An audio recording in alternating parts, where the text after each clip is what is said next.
Chapter 135. Because it was a school-chartered bus, the tour bus drove directly to the campus of Rosefinch Secondary before stopping. The students carried their luggage and got off the bus one after another. Everyone who left would warmly greet Fang Yan and say, "See you tomorrow." Through this trip to Zhangxia Mountain, the relationship between Fang Yan and the students of the 9th class had taken a step closer. His prestige in the eyes of the students was rising day by day.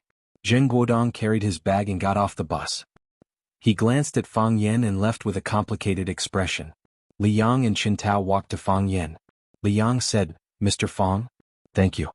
Fang Yan patted Li Yang's shoulder and said, "I'm your teacher. I just did what I should do. Your students, you should also do what you should do." Qin Tao's arm was still a bit stiff, so Li Yang helped him carry his bag. He stood in front of Fang Yan and said guiltily, "Mr. Fang, we've done a lot of things to let you down in the past. I thought a lot last night. Zheng Guodong suddenly turned around and glared fiercely at Li Yang and Qin Tao. He shouted, "You two? How long are you going to dawdle?" Qin Tao wanted to say something but hesitated. In the end, he just lowered his head and sighed as he walked toward Zheng Guodong. Li Yang smiled apologetically at Fang Yan and hurriedly carried a few bags and ran forward. Qin Qian stood in front of Fang Yan and glanced at the backs of Zheng Guodong, Li Yang, and Qin Tao who were walking away.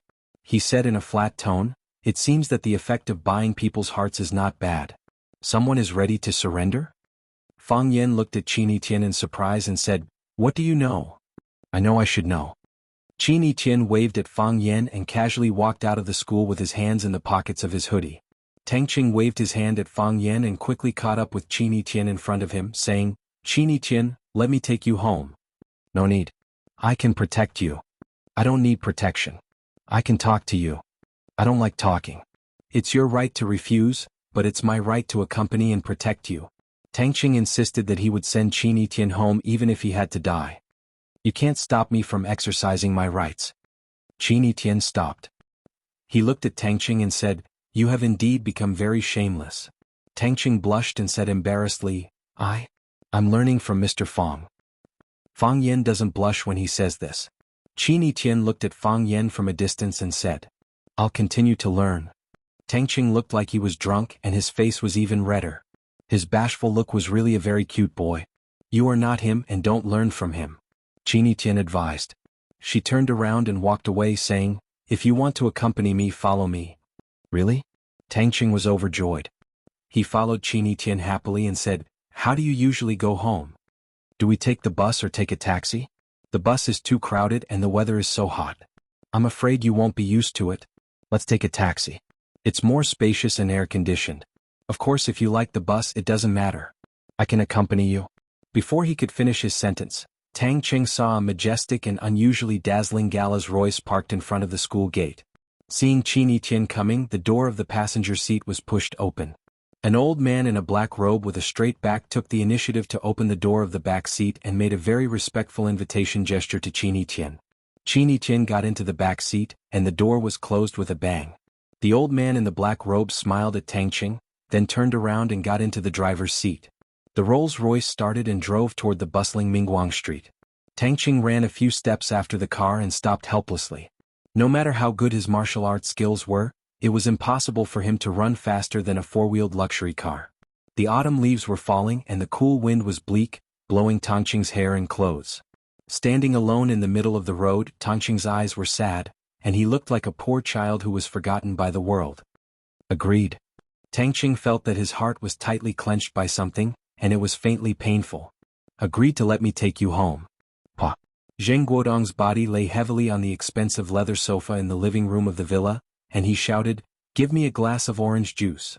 The servant knew the habits of the young master, so she quickly ran to take the juice from the icebox and carefully sent it to Zheng Guodong. Zheng Guodong took the juice and took a sip. Then he called the two brothers who came back with him and stood in the living room and said, "Are you too stupid? Take whatever you want to eat and drink." "What? Are you being polite to me?" Li Yang and Qin Tao looked at each other and quickly ran to the icebox to get Coke. Li Yang looked at Zheng Guodong and said, "Young master, you must be tired after walking for so long. How about Qin Tao and I go back first and you rest?" Qin Tao also echoed and said, "Yes, Zheng, that thing. Although it's over, Zheng still needs to take care of his body. It's better to go to your family's private hospital to have a physical examination." Don't let anything go wrong. Are you two done yet? Zheng Guodong squinted at Li Yang and Qin Tao, and said with a thoughtful expression, I couldn't drive you two away before. Why are you in such a hurry to go back today? Li Yang chuckled and said, Young master, I'm afraid I'll disturb your rest. Yes, Zheng. You're tired, we're tired too. Zheng Guodong threw the half-finished fruit cup on the tea table in front of him and said, Tired? What's there to be tired about? Fang Yan, that pervert. There was a cable car but he didn't let us take it. He made us walk up and down the mountain. He's sick in the head. He must have been so poor when he was young that he couldn't bear to take out a few dozen yuan. If I had known he was so poor, I would have bought him a ticket. After a pause, he continued to scold, Of all places to travel? Why did we have to go to Shisha Mountain? If we didn't go to that damn place, would we have encountered such a thing? We almost lost our little life. Fang Yan is really our bane. Li Yang and Qin Tao lowered their heads and drank coke, pretending not to hear Zheng Guodong's insults and attacks on Fang Yan. I'm bored to death. Zheng Guodong scolded a few times and felt bored. He said to his two friends Li Yang and Qin Tao, Let's go. Play a few games with me. Zheng Guodong turned on the TV, took out the game controller and threw it to Li Yang and Qin Tao, saying, 100 yuan per game. Zheng. Li Yang held the controller and wanted to refuse. Cut the crap. Start. Zheng Guodong said impatiently. Li Yang and Qin Tao had no choice but to sit on either side of Zheng Guodong. Just like before, they clustered Zheng Guodong in the middle and began to play the game. Zheng Guodong used the game controller to control the characters in the game and was invincible. Li Yang and Qin Tao were completely out of it. From time to time they could hear their screams of death. Zheng Guodong was finally angry. He smashed the game controller on the ground and scolded, Are you too sick in the head? Don't you know how to play the game? Do I need you to go easy on me? Li Yang smiled and said, Master, we are not in a good state, not in a good state. I think it's not that you are not in a good state but that you are disloyal? Zheng Guodong stared at Li Yang with a ferocious expression and roared. What? Fang Yan saved you once and now he's bribed you? Now you think that I, Zheng Guodong, am a scumbag and don't want to play with me? Li Yang, Qin Tao, don't forget that everything I do has a part in it. You are the same as me, scumbags and ruffians. Don't think that you are more noble than me. Zheng, actually, Mr. Fang. Qin Tao still wanted to say a word for Fang Yan. TSK, you call him so affectionately. You call him Mr. Fang. Zheng Guodong interrupted Qin Tao's words. Didn't you call him a bastard before? Why did you change it now? Did you surrender to him? Are you ready to betray me? Master, we didn't mean that. Li Yang's forehead was covered with sweat. He explained, Qin Tao and I just thought that we and Mr. Fang Yan actually don't have any deep hatred, right? And this time he really saved us from that place. We still have to acknowledge this kindness, right? Let's put the past behind us. From now on we will call him teacher. In fact, if we think about it carefully, he is a good person. Why do we have to go against him? What do you think, master? Zheng Guodong sized up Li Yang and Qin Tao. He sneered. Interesting. It's really interesting. I always thought that you two were on my side. I thought that the three of us were brothers. I didn't expect it, I really didn't expect it. Now my brother is going to betray me and stand on my enemy's side.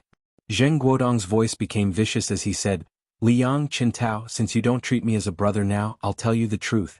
If you want your father to keep his current position, and if you don't want to get yourself into trouble, you'd better shut your mouths. Never say a bad word about me. If I find out, not only will you be out of luck, but I won't let your families go. Do you remember it clearly? Li Yang and Qin Tao's faces were pale. They didn't know how to deal with Zheng Guodong's threat. Zheng Guodong waved his hand and said, Get out of here. From today onwards, we're no longer brothers. Li Yang and Qin Tao looked at each other. They picked up the packages on the ground and left resolutely. Zheng Guodong sat on the carpet and looked at the fleeing figures of the two people through the floor-to-ceiling window. A cruel smile appeared on the corner of his mouth. Chapter 136. When Fang Yan returned home, Fang Yingying and Fang Haohan were having dinner. Braised pork, braised fish, braised eggplant, stir-fried water spinach with garlic. Although they were all braised, the dishes were quite sumptuous. Fang Yan was shocked. He knew that hero and warrior didn't know how to cook. Even if he tried to cook, he could only make a bowl of egg-fried rice or egg instant noodles. Will Junior Martial Uncle beat us when he comes back? Fang Haohan asked worriedly while stuffing the braised pork into his mouth. He will eat his fill before he beats us, Fang Yingying said. He won't have the strength to beat us if he's full. Fang Yen sneered and said, "In order to prevent you from guessing, should I first exercise and beat you up before coming to eat?" Junior martial uncle. Fang Yingying and Fang Haohan quickly stood up. Fang Yen waved his hand and said, "That's enough. Don't pretend. I opened the door so loudly, I don't believe you didn't hear it." Fang Yen glanced at the kitchen and asked, "Who cooked?" "Master, it's me." Zhang Qin, with an apron around his neck, stood shyly at the door of the kitchen, like a young wife who had just married into the family. "It turns out to be Coach Zhang," Fang Yen said with a smile. He walked over and shook hands with Zhang Qin, saying, "Coach Zhang has worked hard. These two lazy guys from Hero and Warrior are too outrageous. They even invited Coach Zhang to be their chef. It's really a waste of talent." Zhang Qin smiled bitterly. Fang Yen called him Coach Zhang instead of Zhang Qin, which meant that he was driving him out. He was still unwilling to accept her as his disciple. Zhang Qin really wanted to roar, "Why do you respect me so much? Why do you respect me so much? Can't you just scold me, kick me, or slap me a few times? Do you have any sense of loyalty? What kind of broken world is this?" Zhang Qin was a man who would not easily repent once he had set his goal. Otherwise, he would not have persisted on this path for so many years. With his skills, many headhunters had come to him and offered him a salary that was 10 times or even dozens of times more than what he was earning as a teacher in a martial arts school. They invited him to be a bodyguard for some big shots, but he rejected all of them. He had a heart of martial arts. He constantly polished his body and tempered his skin and bones in order to go further and further on this road. Therefore he would never give up so easily. Zhang Qin ran over and pulled out the chair for the main seat. He smiled at Fang Yen and said, "Master, are you hungry? Sit down and eat first. I'll cook some seaweed soup and it'll be done." "Coach Zhang, don't be so polite. I'll wait for you," Fang Yen said with a smile. He went to the bathroom to wash his hands, then came back and slapped the heads of the heroes and scolded, "How can a guest eat before the host?" Fang Yingying and Fang Haohan looked aggrieved. Fang Haohan said, "It was Zhang Qin who asked us to eat first." "I asked you not to eat first," Fang Yen said angrily. "Although our Fang family is a family of martial arts, we must always remember the words respect, thriftiness, benevolence, and courtesy. We are martial artists. We have ideals, morals, feelings, and are very polite. We don't spit on the ground or urinate on the side of the road. If you only have skills but no quality, you will be reduced to a low-level boor." Fang Yingying and Fang Haohan were too straightforward, and they rarely went out before. Fang Yen was worried that they would be cheated by others. That was why he educated them at the dinner table. Junior martial uncle is right. Fang Yingying and Fang Haohan bowed their heads and accepted the lesson. "Nonsense," Fang Yen said angrily, "will I say it if it's wrong?" Fang Yingying and Fang Haohan looked at each other and sighed inwardly. It seemed that they couldn't help Zhang Qin and his brother. Fang Yen really didn't plan to accept apprentices at this time. The last pot of seaweed soup was served. Zhang Qin refused to sit at the table, so he was dragged up by Fang Yen. Moreover, he sat opposite to Fang Yen. Fang Yen looked at Zhang Qin and said with a smile, "Coach Zhang, we are friends of the same generation. Don't be so polite. Come over often in the future when you have time. Let's have a few drinks. I heard that Coach Zhang has a big appetite." "Master." Zhang Qin tried hard to maintain a smile on his face and said, "I will come over to cook for you and my senior brothers every day in the future." "That won't do." Fang Yen hurriedly stopped him. "Coach Zhang is the gold medal coach of Glory Martial Arts School. He is a famous figure in Huaqing's martial arts world. How can I let you come over to cook for us every day? I can't take it. Just come once every 2 or 3 days. Let's drink happily and have a good time." Fang Yen thought that it wasn't a good idea to let Zhang Qin cook every day. They owed him too much. It wasn't appropriate to always bring heroes to eat in the cafeteria. To be honest, the food in the school cafeteria really wasn't to their liking. If Zhang Qin could come over every 2 or 3 days to improve their lives, Fang Yen could still accept this result. "Then I will come once every 2 or 3 days, Zhang Qin said happily. "Master, let me toast you." "Coach Zhang, let's have a toast." Fang Yingying and Fang Haohan buried their heads in the food. They felt that the situation in front of them was too complicated, and their intelligence was obviously not enough to handle it. The banquet was lively and festive, especially for the female guests. There were all kinds of strange news and gossip. After the aunties and aunties finished discussing which world-class brand's new products were the best to see, which celebrity had undergone plastic surgery to become the boss's mistress, and which person had bought a mansion in Europe, they finally turned their attention to Lu Xiaoge, who had been sitting there the whole night without saying a word except for greeting everyone. Chowga, which school are you still working as the vice principal of? I don't want to criticize you, but what's so good about being a vice principal? How much salary can they pay you every month? It's not even enough for me to buy a scarf from Hermes. You don't understand, do you? It's because of her hobby. Can hobbies have anything to do with money? Plus, doesn't Chowga have Zhu Lu to rely on? She won't have to worry about money with Jiang Zhu Lu around. That's right. Chowga, tell me, when are you and Zhu Lu getting married? I'm still waiting to attend your wedding. The woman then turned to Rin Jin, Jiang Zhuliu's mother, who was sitting next to Lu Chowga. Rin Jin, as their mother, shouldn't you tell them to hurry up? Rin Jin swirled the wine in her glass gracefully and took a sip. Only then did she reply, I can't rush the kids. But don't worry, I won't keep you waiting for too long. Zhu Lu and Chowga grew up together and they're very close. I'm Chowga's mother now and I'll always be her mother. That's right. I think it's a done deal too. She can't run away, another lady chimed in. Lu Chowga and Jiang Zhu Lu are a match made in heaven. This is something that everyone in our flower city knows. Chowga, don't say I didn't warn you. You have to hold on to a man like Jiang Zhu Lu. There are so many pretty girls out there and they're all shameless. Don't let them steal him away. It'll be too late for regrets. Lu Chowga's mouth was dry and her body felt like it was on fire. She wanted to throw up, but she had to nod and smile stiffly at these relatives in front of her, these aunties whom she barely had any contact with. Dealing with fake relationships like this was exhausting, even more so than working overtime for a week. Just then a handsome man walked up to Lu Chowga. Resting his hands on the back of the chair Lu Chowga was sitting in, he bent down and whispered in Lu Chowga's ear, Are you feeling unwell? A little, Lu Chowga whispered. Jiang Zhu Lu, the male protagonist these aunties and aunties were talking about, appeared.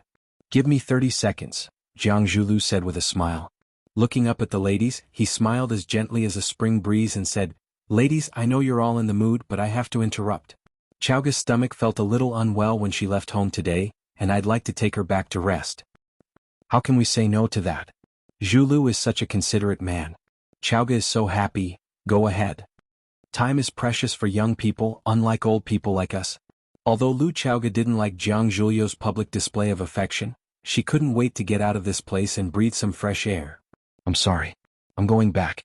Lu Chowga got up and apologized to everyone. As the black Bentley sped along the road, Jiang Zhu looked at Lu Chowga, who was sitting in the passenger seat, and said with a smile, Chowga, it's still early. Do you want to have a drink somewhere? Lu Chowga refused. I'm tired. I want to rest. Fine. I'll drive you back, Jiang Zhu said with a smile. He wasn't upset at Lu Chowga's refusal. Lu Chowga nodded and looked out the window at the night view of Huaqing. Nights in Huaqing were charming, but she was rarely in the mood to enjoy them. Just then, a familiar building appeared in front of her. Stop the car at the school gate, Lu Chowga said all of a sudden. Chowga, aren't you tired? Jiang Zhu asked in bewilderment. I suddenly feel like taking a walk at school, Lu Chowga said. Screech. The luxury car stopped at the gate of Rosefinch Secondary and Lu Chowga unbuckled her seatbelt to get out. Chowga? Jiang Zhu hesitated. Do you want me to go for a walk with you? Lu Chowga stopped and thought for a moment, then said, Next time. The muscles on Jiang Zhuliu's face twitched and he said with a smile, Next time then. He knew that when a woman said next time, she meant it. Chapter 137. We are always attracted by towering buildings and world-famous logos, but have we ever noticed that the small life is equally moving? The autumn wind caressed her face, and the moon and stars filled the sky. Mellow, sweet, intermittent, and indistinct. You don't have to deliberately breathe and don't be distracted to look for it. Inadvertently, it will fill your nose and mouth and fill your internal organs. The fragrance of osmanthus fills the garden in October. Lu Chowga stood in the osmanthus forest and sighed softly. She was too busy with work and had too many things on her mind. She hadn't come here for a long time. She raised her face and closed her eyes, carefully enjoying the beautiful scenery and the intoxicating fragrance. Her heart was full of regret. If the camera could capture this quietly blooming fragrance, she would definitely find a way to save it. Lu Chowga walked aimlessly along the osmanthus forest.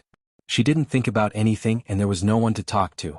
She had already turned off her cell phone. She was too bored. She just wanted to go out for a walk. If you even think that breathing is a luxury, then you have to reflect on your life. Lu Chowga felt that she should reflect on herself. How long would this road go on? How long would this kind of life go on? Most importantly, would she be able to persevere? Because the boring dinner party ended early, it was still early. Some students who slept late were swimming along the banks of the Sparrow River. There were students playing basketball on the basketball court. On the Sparrow Bridge, a handsome boy holding a guitar was singing, "That's the person I miss day and night. How should I express to her that she will accept me?" Most of the time, Lu Chaoga sat on the rostrum of the conference. It was rare for her to listen to their songs as an ordinary audience member, and to hear them express their lives and feelings like she did today. She stood in the shadow of the forest, where it was not easy to be discovered, and listened to one young song after another. It wasn't until a boy singing an English song broke his voice that she smiled and turned to leave. Unknowingly, she walked to the small courtyard assigned to her by the school. She stood at the entrance of the courtyard, hesitated, and decided not to enter. She didn't want to go in and ruin other people's lives. Just as he was about to leave, he heard a moving sound coming from inside. Lu Chaoga frowned slightly. When she gave the house to Fang Yan, she had made a promise with him, one of which was that he was not allowed to bring in random people to disturb the neighbor's rest. Now that he heard the movements inside, it was clear that Fang Yan had violated the rules. Lu Chaoga pushed open the wooden door and saw two men punching and kicking each other in the yard. They looked extremely fierce and dangerous. "Stop!" Lu Chaoga shouted. Fang Yingying and Zhang Qin, who were fighting, immediately jumped back and looked at Lu Chaoga in surprise. Fang Yan and Fang Haohan were watching and cheering. Seeing Lu Chaoga suddenly appear, he jogged to Lu Chaoga and said with a smile, "Principal Lu, why are you here so late at night?" Lu Chaoga looked at Fang Yan and asked in an unfriendly tone, "Fang Yan, what are you guys doing?" "Meeting friends through martial arts," Fang Yan said innocently. He pointed at Zhang Chen and said, "Principal Lu, let me introduce you. This is Brilliant Martial Arts School's gold medal coach, Zhang Chen. He is a famous kickboxing expert in Huaqing." Lu Chaoga just wanted to calm down, but her eyes inadvertently saw a flower pot that had been kicked to pieces at the edge of the yard. She suddenly got angry and said coldly, "I don't care if he is an expert or an amateur. I just want to know what you guys are doing right now. Look at the time. What if you guys disturb others' rest by fighting like this? When I let you live in the house, what did I say to you? First, help me take care of the flowers and plants in the house. If a pot dies or withered, I will find you to settle accounts. Now that the flower pot has been kicked to pieces by you guys, what if the flowers die? Second, the house has to be cleaned seriously. Have you cleaned seriously? Look at the leaves in the yard, look at the watermelon skin in the corner. Is this how you fulfill your responsibility? Also, I said that you are not allowed to bring outsiders in so as not to disturb the neighbor's rest. Have you done that? Fang Yan, I trust you so much. Is this how you treat my trust?" Originally, Lu Chaoga had been suppressing her anger that night. After walking around the school for a while, her anger had mostly dissipated. She didn't expect her anger to increase exponentially when she saw Fang Yan. When the iceberg beauty flipped out, it looked quite scary. Fang Yingying and Fang Haohan didn't understand the relationship between this woman and junior martial uncle, so they didn't dare to speak rashly. Zhang Qin was the culprit who kicked the flower pot. He wanted to apologize and put the blame on himself. But Lu Chaoga's firepower was too strong. He couldn't find a chance to speak at all. "Finished?" Fang Yan looked at Lu Chaoga with a smile and asked, "Do you feel better?" Fang Yan continued to ask. Fang Yan reached out and grabbed Lu Chaoga's arm and said, "Your heart is full of depression. It's hard to release the anger. The cold last time was already a symptom. If you don't release it in time, it may become more serious. Let's go, I will help you release the anger." "Let go," Lu Chaoga said angrily. "Don't move. I'm helping you treat the disease," Fang Yan said seriously. Fang Yan dragged Lu Chaoga out of the courtyard, leaving the three stunned friends. "Can this work?" Fang Haohan asked with his eyes wide open. "Holding hands can also cure the disease?" Zhang Qin was shocked. "I don't know if it can cure the woman, but it can definitely cure Junior Martial Uncle's disease," Fang Yingying said. "What disease is Junior Martial Uncle suffering from?" "Hypersexuality syndrome that is very infatuated with people or beautiful plants and scenery." "What disease is this?" "Infatuated." Fang Yan, stop. Lu Chaoga whispered. They were now walking in the teacher's living area. Although at this time the teachers were at home marking homework or watching TV or movies, but who knows if someone was walking and happened to bump into them. She was being held by Fang Yan. How could it be? What would other people think and guess if they saw it? "Do you feel your heart beating faster?" Fang Yan, let go of my hand. "Do Do you feel the temperature of your palms rising and the sweat increasing? Fang Yan, what are you doing? Your face is turning red and the skin on your neck is also turning red. Of course you can't see this. I can tell you. Fang Yan, actually I am the same as you now. Fang Yan said. I become like this when I hold your hand. Do you think I am infected by you? They didn't cross the small gate and walk towards the students' living area because there were too many students there. The school's young vice principal and an unmarried male teacher were walking on the road together. They were afraid that in a few minutes their scandal would spread all over Rosefinch High School. Fang Yan finally let go of Lu Chaoga's hand, and the two of them walked leisurely along the Bird River. The sky was bright and the river was rippling. Birds were chirping and from time to time fish would swim to the surface of the water. Rosefinch at night was comfortable and peaceful, very suitable for couples to stroll. Not in a good mood? Fang Yan asked with a smile. What do you know? Lu Chaoga wasn't a person who liked to show her emotions, so she replied coldly. Of course, what happened just now was an exception. Everyone in this society has to bear pressure. Some people bear more and some people bear less. Some people are more resistant to pressure and some people are less resistant. I belong to the category of people who can't withstand pressure. So, when I am annoyed or have a problem that I can't solve, I like to find someone to beat up. The fatso you saw just now and the skinny guy next to fatso are the people that I often beat up. Oh, they are the people that I asked you to help me find a job. Of course, I don't mean to ask you to help me find a job at this time. I know you're not in a good mood, so let's not talk about such annoying things. Fang Yan turned and looked at Lu Chaoga with a burning gaze, saying, I'm a genius. Since I was young, they all thought that I was a genius. I think so too. I'm the man with the best perception in the Fang family. I'm the man who improves the fastest in the Fang family. I'm the martial artist with the most potential in the entire circle. I felt the heart of Tai Chi earlier than anyone else. If I continue to develop like this, I will definitely become the most dazzling star. I will become a grandmaster, a figure that the entire history of martial arts will not be able to ignore. But I met a woman. I met a woman who is more outstanding than me, more talented than me, and more barbaric than me. She knocked me down again and again. She stepped on me again and again. She bullied me and insulted me again and again. She knocked away my self-esteem and pride. She hurt my confidence and pride. For a long time, I was in a very anxious and violent emotional state.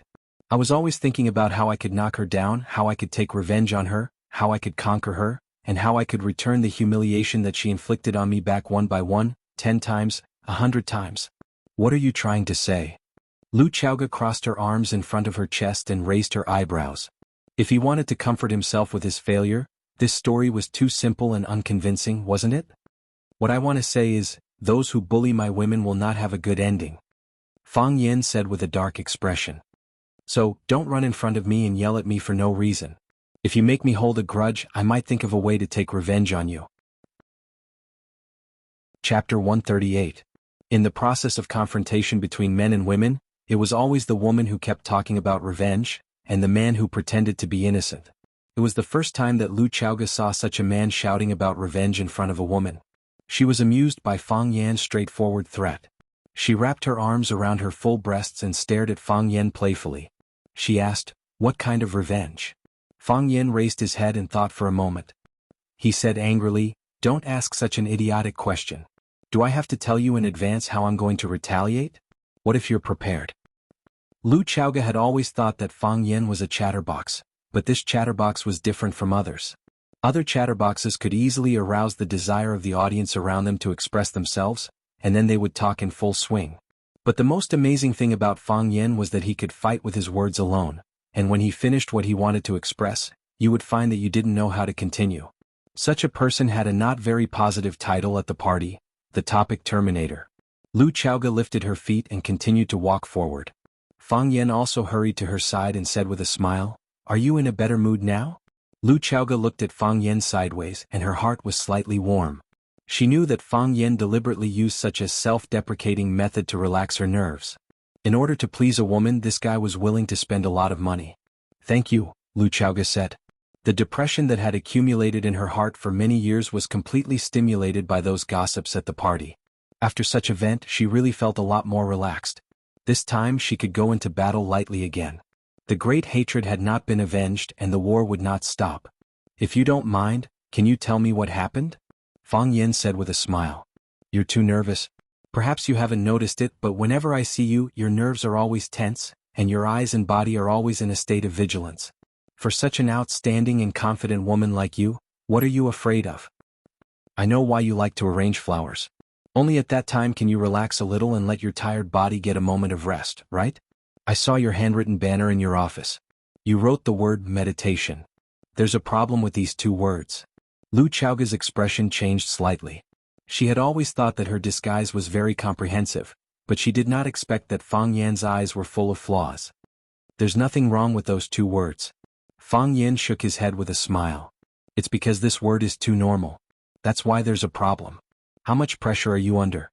How irascible are you that you have to write these two words to constantly remind yourself to calm down? My heart is restless, so I need to meditate. If my heart is calm, why would I need to write these two words to reflect on myself? Have you studied psychology? Lu Chaoga looked at Fang Yan with vigilance in her eyes. This man was too scary, and it deepened her understanding of Fang Yan. Look, you're doing this again. Fang Yan smiled bitterly. I haven't studied psychology, but I learned Tai Chi. The best state of Tai Chi is when there is nothing and no me. After there is nothing and no me, the perception of the surrounding environment is more subtle and profound. I can feel who is good to me, who is bad to me, who is guarded against me, and who is sincere to me. It's equivalent to psychology. Psychology is to spy on people's inner world from their language and behavior. It's the same with Tai Chi. People have a way to express their happiness, anger, sorrow, and happiness. A strange sentence, an unintentional look. As long as you collect these emotions, you can get the answer you want. Do you study this every day? The way Lu Chaoga looked at Fang Yan became even more strange. No. Fang Yan waved his hand with a smile. It's too tiring to study and think about these things every day, to figure out who is unfriendly to me and who wants to bully me. Moreover, Tai Chi is about letting nature take its course. Nature is the biggest principle. I won't stay if he leaves, but I'm not afraid if he comes. That is our principle of doing things. After thinking about it, Fang Yan felt that he should find a way to dispel Lu Chaoga's wariness toward him. After all, she was the only female leader in Rosefinch High School who was willing to protect him. Therefore, Fang Yan said, actually, every boy who studies Tai Chi is an angel who fell from the sky. They came to the human world with broken wings to protect a girl. Angels with broken wings can never return to heaven. Therefore, they can only practice Tai Chi for the rest of their lives and be losers. They are simple and kind, and they stand aloof from worldly affairs. If you meet them, you must cherish them. The topic terminator ended the topic once again. I think I still need to explain to you. Fang Yan said. I remember our agreement, and I'm also very grateful for the help you gave me when I was in the most difficult time. I promised you that I would take care of the flowers and plants in the house and yard, and I did that. The first thing I did when I got up in the morning was to water them and weed them. Every night before I went to bed, I would trim their branches and leaves. I would take them outside to absorb the sunlight. I was afraid that they would be blown down by the sudden storm and wind, so I was very careful. Today was an exception. Because there was a guest, he accidentally kicked the butterfly orchid when he was fighting with someone. I should have reminded him again before the competition. This was indeed my mistake. I apologize to you. I also promised you that I would clean the house, but as you know, I brought the students in the class to Shisha Mountain for a trip these 2 days. Only my 2 martial nephews lived in the house. For them, as long as their pants are zipped up, it means that they are neatly dressed. I apologize to you. And I promise you that as long as I am in the house, there will be no more garbage piling up. And there is the condition of taking in strangers. To be honest, this is very difficult for me to do. Because some people are very strange to you, but they are very familiar to me. They are my friends. They are my family. They came all the way to find me, and I can't turn them away. Nowadays, the pressure of employment is increasing, and it is getting harder for migrant workers to find jobs. My 2 little martial nephews don't have any skills, and they are still unemployed at home. They don't have a single cent of income every month. I can't let them sleep on the streets, and I can't let them suffer from hunger and cold. I can't turn a blind eye to their difficulties. So, I can only let them live with me. I know that this is against the rules, and I didn't fully fulfill our original agreement. But I believe that you will be able to understand and accept it. Are you willing to accept them? Fang Yan asked. Don't rush to answer. You don't have to force your heart for my sake. If you don't agree, I will immediately drive them out and let them sleep under the bridge. Fang Yan continued. After all, that house is yours. You have 100% right to decide. Lu Chaoga wanted to hit someone. She really wanted to beat the man in front of her. You have already said it like this and I still strongly ask you to drive them out. What kind of person am I? Since they are living in. Lu Chaoga gritted her teeth and said, then they will live there first. But I repeat again, you must be obedient. I don't want to be complained because you are too noisy and disturb the rest of the neighbors. I know you will agree. Fang Yin said happily. Because you are a kind person like me. Don't deny it, I can see it from your eyes. Lu Chaoga really wanted to ask him, did you see from my eyes that I wanted to beat you up? I am not in a very good mood tonight. Lu Chaoga apologized to Fang Yin euphemistically. So, my attitude was too intense at the time and it may have shocked your friends. Apologize to them for me. It's okay. A great man once said that when a beauty loses her temper, God will forgive her. Fang Yin waved his hand and said, this matter was not a problem at all. There are some things that I can't tell you and I don't know how to tell you. Lu Chaoga stopped and looked at the bright moon in the sky. She said, maybe like you said, saying it will make me feel more relaxed and feel that there will be another person to bear it for me. But, in that case, if it brings unnecessary trouble to the other party, then I can only continue to keep it a secret. Some pressure is one person's pressure, and some wars are also one person's war. It has nothing to do with you. Lu Chaoga looked at Fang Yan's delicate face and said, but I still want to thank you for your company. Why are you so polite? Fang Yan laughed. Usually Lu Chaoga liked to keep a straight face. She suddenly became so gentle and considerate and apologized to him. Fang Yan was really not used to it. This is what I should do. It is my honor to serve the leader. Is that so? Lu Chaoga looked at the corner of the courtyard not far away. I suddenly feel a little tired. Tired? Fang Yan's brain still couldn't react. If you are tired, go back and rest. Look, this answer is so loser style. Just as he was thinking about why Lu Chaoga was tired, Lu Chaoga suddenly walked over and put her hand around Fang Yan's neck. She gently put her head on Fang Yan's shoulder like those intimate lovers. It was so relaxed and casual as if they had rehearsed this action thousands of times. Chapter 139. Although he couldn't see the faces of the two people hugging each other on the phone screen due to the lighting, Jiang Zhulu knew that one of them was Lu Chaoga, who he had just separated from. He could distinguish her figure, he could recognize her subtle movements, he could smell the familiar scent on her body. There was no doubt that she was the Lu Chaoga that he couldn't forget about. A woman rejected your protection and companionship in order to rush over and hug another wild man affectionately. This was really ironic. The smile on Jiang Zhulio's face grew wider and the muscles on his face tightened. He stared at the frozen photo on the phone like he was admiring a profound ink painting. He asked, when did she leave? Eldest young master, I followed her until she and Fang Yan separated before I drove over here. Jing Jing carefully reported. Although Jiang Zhulio's gaze wasn't on him, although Jiang Zhulu was still looking at his phone screen, he could still feel the sharpness in his eyes and the uncontrollable hostility in his body. Slap. Jiang Zhulu did a 90-degree turn and slapped Jing Jing across the face. This action was too ferocious, too fast, and too difficult. While Zheng Jing was shocked at how Jiang Zhulu was able to execute this action so quickly and well, he didn't feel the pain on his face. I asked you what time it was and you just told me what time it was? Accurate down to the minute, accurate down to the second. Jiang Zhulu roared. Shameful. This was a huge humiliation. He was one of the 4 prodigies of Huaqing, one of the most powerful and charming young masters in Jiang City. He was the lover of the masses.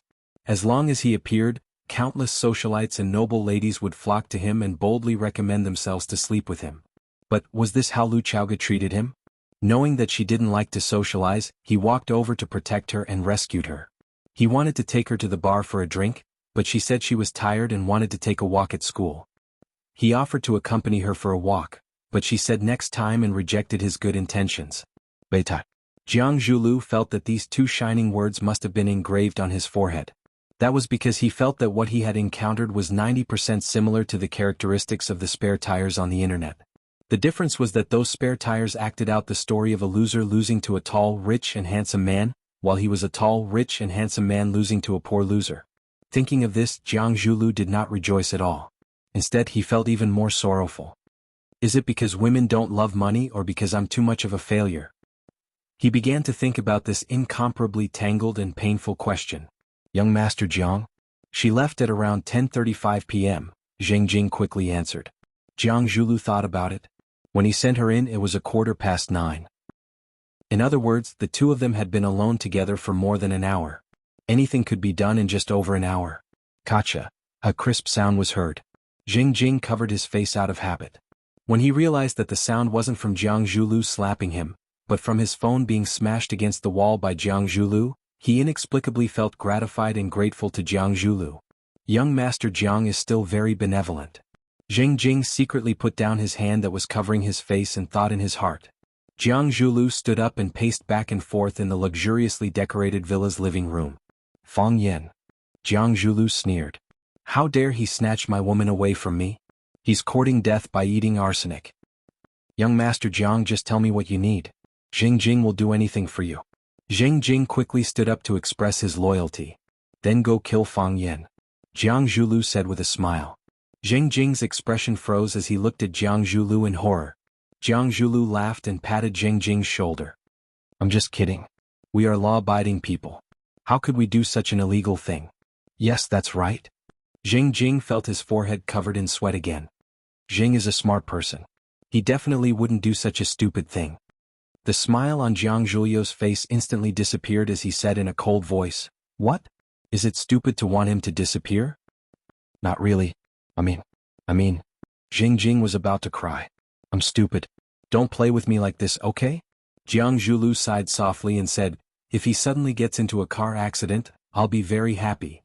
Jiang Zhulu waved his hand and said, Go. Just do your job. Don't let her know that you came. Yes.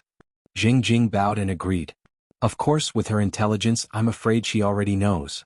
If she asks, you don't have to hide it. You're the spy I placed beside her. How could she not know anything? Yes. Jing Jing nodded again. Jiang Zhulu waved his hand in annoyance and Jing Jing jogged away. The old butler, who had been standing in the corner and almost ignored, walked over with a tray in his hand. Jiang Zhulu took a clean towel from the tray and wiped his hands. He had slapped Jing Jing earlier, so his hands were already dirty. As far as I know, Chaoga shouldn't be so close to that man, right? Jiang Zhulu asked with a smile. Maybe she saw someone secretly taking pictures, so she purposely did it, the old butler said softly. Still so naughty. Jiang Zhulu shook his head helplessly. But she's still so full of character. Uncle Lu, this kind of woman is flesh and blood. She's 100 times better than those vulgar women outside.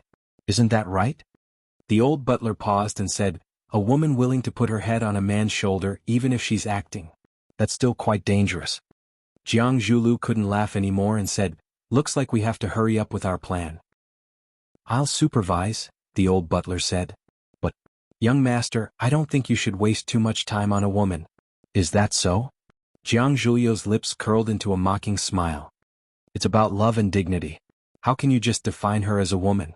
She's the woman I like. The old butler didn't try to persuade him anymore and silently retreated with the tray. Taekwondo Dojo. The students of the 9th class looked around and felt that it was extremely novel and fun. Some students were Taekwondo enthusiasts and frequent visitors of the dojo, so they were used to the layout and design inside. However, some students, especially many female students, came to the Taekwondo dojo for the first time. Naturally, they had a novel idea of prying into everything inside.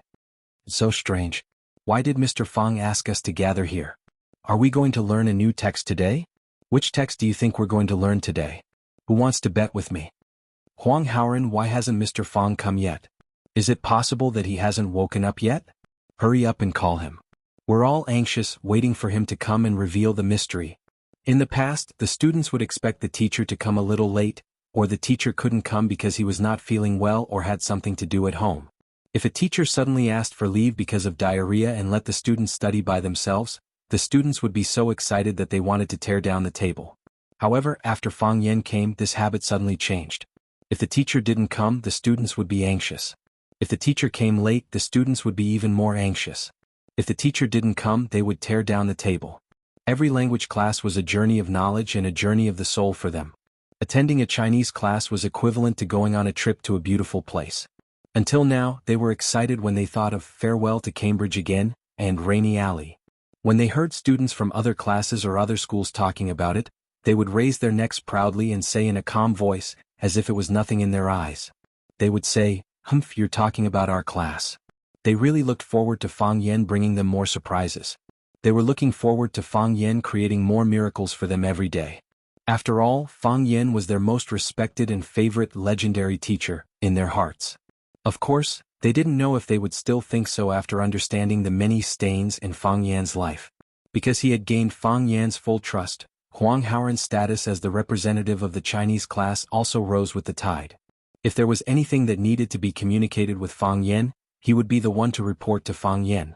Huang Haoran took out his mobile phone and was about to make a call when he heard Fang Yen say behind him, "Don't waste the phone, Bill, I'm already here." "Mr. Fang?" The students of Class 9 shouted in surprise. Fang Yen looked at the students' expectant eyes and knew that the effect he wanted had been achieved. The consecutive surprises had made them curious and look forward to every Chinese class. With curiosity and expectation, was there a need to worry that they wouldn't be able to learn Chinese well? Fang Yen glanced around and asked with a smile, "Is everyone here?" Zheng Guodong asked for sick leave, Huang Haoran said. "Yes. I got it," Fang Yen said. "Then let's start the class." "Mr. Fang, why did you ask us to come to the Taekwondo club? Are you going to teach us martial arts? Is it Tai Chi?" "It must be Tai Chi." Mr. Fang's posture of Tai Chi on Shisha Mountain was so cool I even took a picture. "That's right, if we learned a few moves and ran to a place with a lot of girls, how many girls would like it?" "We'll learn banquet at Hongmen today," Fang Yen said with a smile. Chapter 140. I want to play Liu Bang. I want to play Xiang Yu. Xiang Yu is a great hero. Zheng Dong, you idiot. Don't play Xiang Yu. Xiang Yu wants to commit suicide. After hearing Fang Yen say that today's lesson was banquet at Hongmen, the students' interest soared. This was especially so for the boys. Who didn't have a heroic dream of leaping onto roofs and vaulting over walls? Who didn't want to be an invincible general on the battlefield? Fang Yen waved his hand, signaling for everyone to quiet down.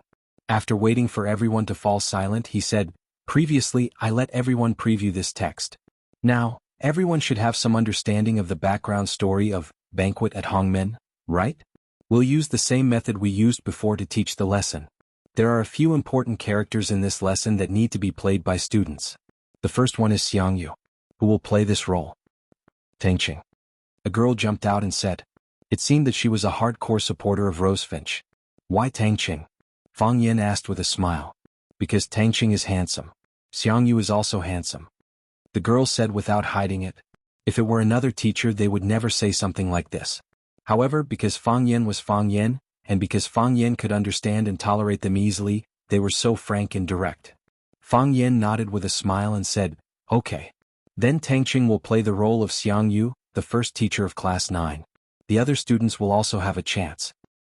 "Mr. Fang, can I play Liu Bang?" Li Yang asked carefully. Zheng Guodong asked for leave, but his two hardcore supporters, Qin Tao and Li Yang, came to class early in the morning. If nothing happened between the three of them, Fang Yen would not believe it. He looked at Li Yang and asked, "Does everyone agree?" No one said anything.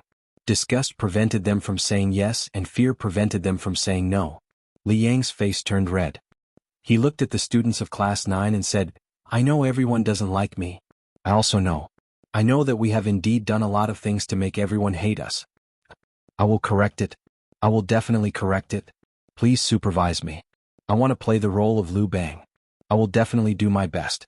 Please believe in me and support me." After Li Yang finished speaking, he bowed deeply to the audience. This apology was very sincere. Pa. The students were easily moved. After Li Yang stood up, they gave him a warm round of applause. Fang Yen nodded with a smile and said, "It seems that everyone agrees that Li Yang will play the role of Liu Bang?" Fang Yen was very pleased. A prodigal who repents is more valuable than gold.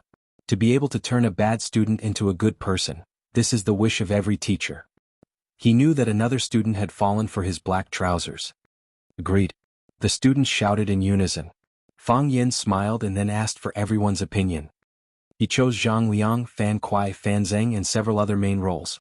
"Teacher, what about Yuji?" a boy shouted excitedly. "Yuji has no part in banquet at Hongmen," Fang Yen said. "Teacher, why don't you choose one? It's not tiring to act with a man and a woman," the boys insisted. Even Tangqing's eyes lit up. He said, "Teacher, you'd better choose one. She's still needed for the later scenes." Fang Yen thought for a moment and shouted, "Qini Tian." Standing behind the crowd, Qini Tian said calmly, "I won't play Yuji." Tangqing's face suddenly turned red, and his expression was gloomy and disappointed. Qini Tian's answer was as if he had refused him on the spot. Why not play Yuji? Fang Yan asked. After thinking for a moment he quickly said, forget it. Just pretend I didn't ask and you don't have to answer. Fang Yan felt that he was too smart. He didn't expect that Qin Tian was not a girl who liked to play cards according to common sense. She didn't want to let him get what he wanted at all. Qin Tian pursed her lips and smiled. Because you're not Xiangyu. The students of the 9th class cheered and Tang Qing felt as if someone had stabbed him in the chest. It was dripping with blood. Fang Yan frowned and said with a serious expression, Student Qin Tian, it's class time now. Don't joke around. Without waiting for Qin Tian to refute, he scolded the other students and said, don't make trouble. If the teaching office hears this, our class will be deducted again. The scandal must be strangled in the cradle. Fang Yan felt that it was time for him to have a good talk with Qin Tian. Okay, let's start the class now, Fang Yan said aloud. At this moment there was a noisy sound of footsteps outside. Then a large number of students in Rosefinch secondary uniforms rushed over. It's class 1. What are the people from class 1 doing here? Look at the books in their hands, they're also here for class. I see Xiangyu. They're also in Chinese class. Why do I feel that they're not friendly? Fang Yan also saw Xiangyu. Xiangyu was the Chinese teacher of class 1. As a teacher of the top class of Rosefinch High School, a private school, Xiangyu was quite proud. He graduated from a famous school and was the first batch of specially hired teachers of Rosefinch Secondary. He used to lead a class that dominated the whole school with excellent results for 3 consecutive years. There were countless students who were admitted to famous universities. Therefore he was transferred to the top class of the whole school as a Chinese teacher. In response to the school's slogan, the genes of a famous school should be grasped from the basics. Since he became the Chinese teacher of class 1, the Chinese results of class 1 had always been ranked first in the school's overall and average scores, far ahead of the second place. Class 1 was the top class and also the devil's class. There had never been a class that could challenge the authority of class 1. It was also because of this that Xiangyu had always been the treasure of the school. He was a capable teacher in the eyes of the leaders and a high-scoring machine in the eyes of the students. However, since Fang Yan came, his limelight was completely overshadowed. Even Class 1's limelight had been snatched away by Class 9. Take the incident of receiving the Wu Rin delegation as an example. Class 1 was responsible for receiving the guests. This was a tradition and habit of Rosefinch High School for many years, but this year the rules were changed because of the arrival of Fang Yan. Before, they fiercely opposed it because they had the mentality of watching a good show. When you're embarrassed, invite us to clean up the mess. At that time the school leaders would understand who the real elites were. Unexpectedly, the students of Class 9 not only successfully completed the task of receiving the guests, but also achieved an unexpectedly good result. In the words of Headmaster Lu Chaoga, it was the best in history. The best in history? These words were simply a slap in the face. They had been doing it for so many years, but they were overthrown and defeated in one day. If someone could achieve a best in history in 1 year, then what had their Class 1 done for so many years? Xiangyu was jealous of the culprit, Fang Yan, and even the students of Class 9 were not pleasing to the eye. All along, he had been looking for an opportunity to beat Fang Yan's arrogance. Yes, in his heart, Fang Yan was indeed the typical representative of arrogance, disrespect for elders, lawlessness, greed, lust, and not bathing all year round. When he heard that Fang Yan asked the students of Class 9 to gather at the Taekwondo dojo today, he immediately rushed over with the students of Class 1. Whether it was a mule or a horse, it was a competition. He wanted to knock down Fang Yan face to face so that he would not always use those non-mainstream things to attract attention and achieve the purpose of self-promotion. He had confidence in Class 1 and Class 1 would never lose to anyone. Xiangyu was in his 30s and he could become the backbone of the teaching team, which could be regarded as a young and promising person. He wore gold-rimmed glasses, had short yellow hair, and gave off a strong sense of scholarly aura. Fang Yan knew Xiangyu. Seeing him coming in behind the students of Class 1, he smiled and asked, "Miss Zhang, you also have class today?"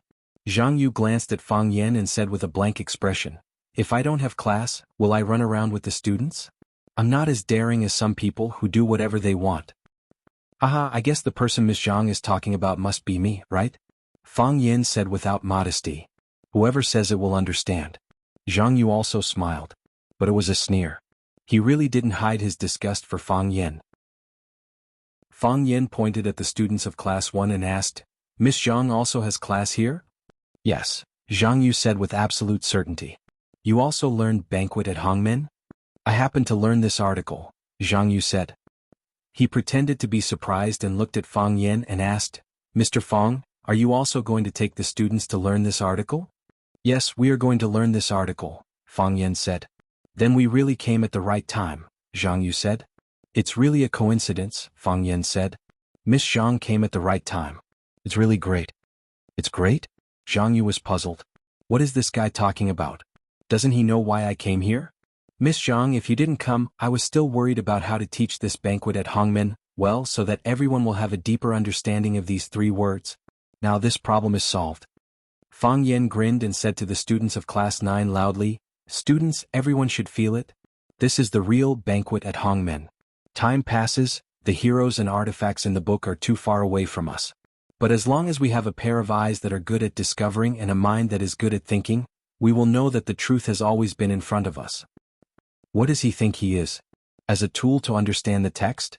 As the culprit to restore the scene of the banquet at Hongmen? After listening to Fang Yan's words, Zhang Yu almost vomited a liter of blood and fainted. Chapter 141. A philosopher once said, "What lessons can we learn from history?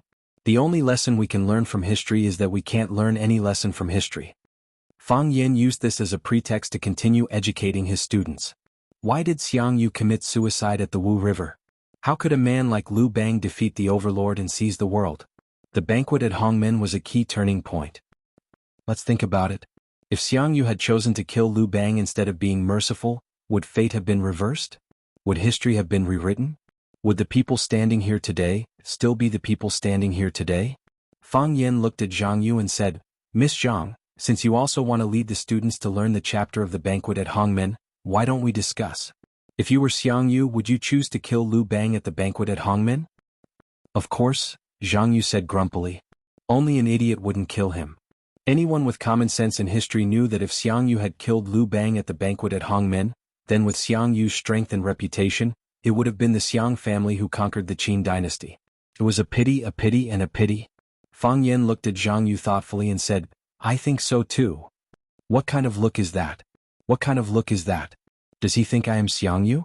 Does he think I am Liu Bang?"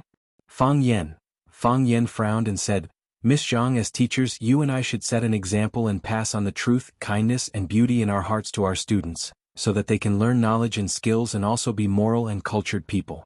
Isn't it inappropriate for you to call me by my name? I can call you Octopus Monster, but will I do that? Obviously not.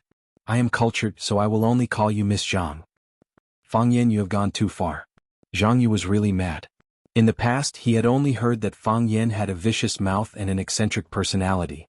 Class 1's Qin Dahai was such a powerful figure, but he was ultimately bullied into a sorry state by him. Even the honor of Class 9's homeroom teacher was stolen by him. Now that he had personally experienced it, he realized that he was indeed cunning and hard to deal with. "Look, you're calling me Fang Yan again. Don't worry, I'm a well-mannered person.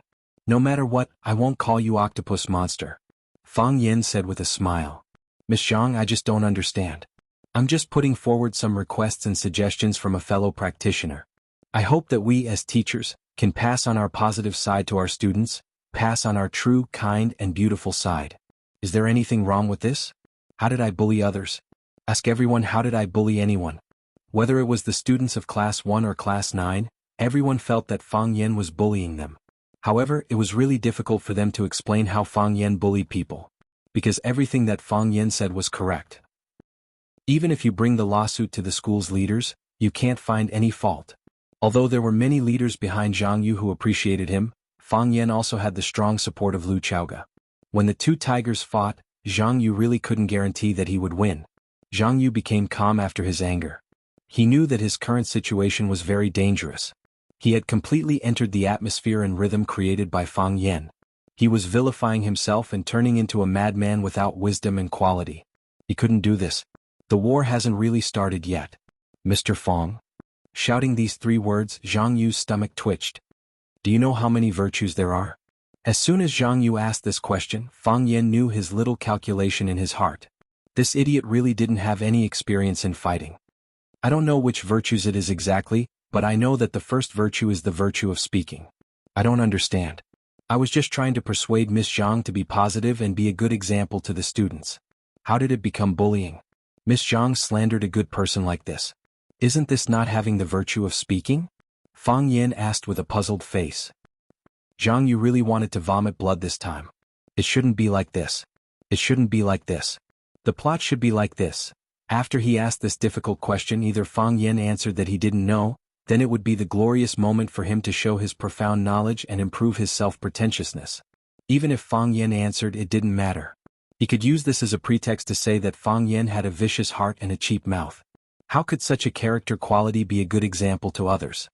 He had buried the pit and was ready to wait for Fang Yin to jump in and bury him. However, why did he have a feeling that he had put his head into the pit? Change it. Fang Yin, you bastard. Hurry up and change the way you answer. Zhang Yu's heart was like a prairie with 10,000 grass mud horses running wildly. He clearly said that he wouldn't be angry, but in less than a minute, Zhang Yu was so angry that his whole body was trembling. He had the urge to turn around and leave. He couldn't tremble and he couldn't leave. Even if he lost, he couldn't lose. Mr. Fang, stop talking nonsense. Why do you have to be so eloquent? So what if you win? The school won't give you a trophy. Zhang Yu said with a sneer. We are here to teach, not to quarrel with you. Zhang Yu waved his hand and shouted, bring it in. As he spoke, a few boys carried a few big wooden boxes in. Change clothes. Zhang Yu shouted. So, the students immediately opened the boxes and took out one robe after another from the box and put them on. Fang Yin was envious and asked, Miss Zhang, where did you get these clothes? I borrowed them from the drama club. Zhang Yu said loudly. He felt that he finally had a chance to hold his head high. Very good. Fang Yin praised sincerely.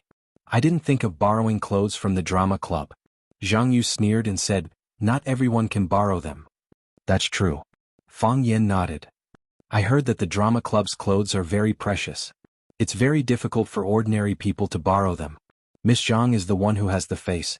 Zhang Yu stared at Fang Yin warily and thought, what trick is this guy playing? Is he trying to cheat people again? Shall we use this place first? Zhang Yu pointed to the spacious taekwondo club and asked. No. Huang Haoren stopped him.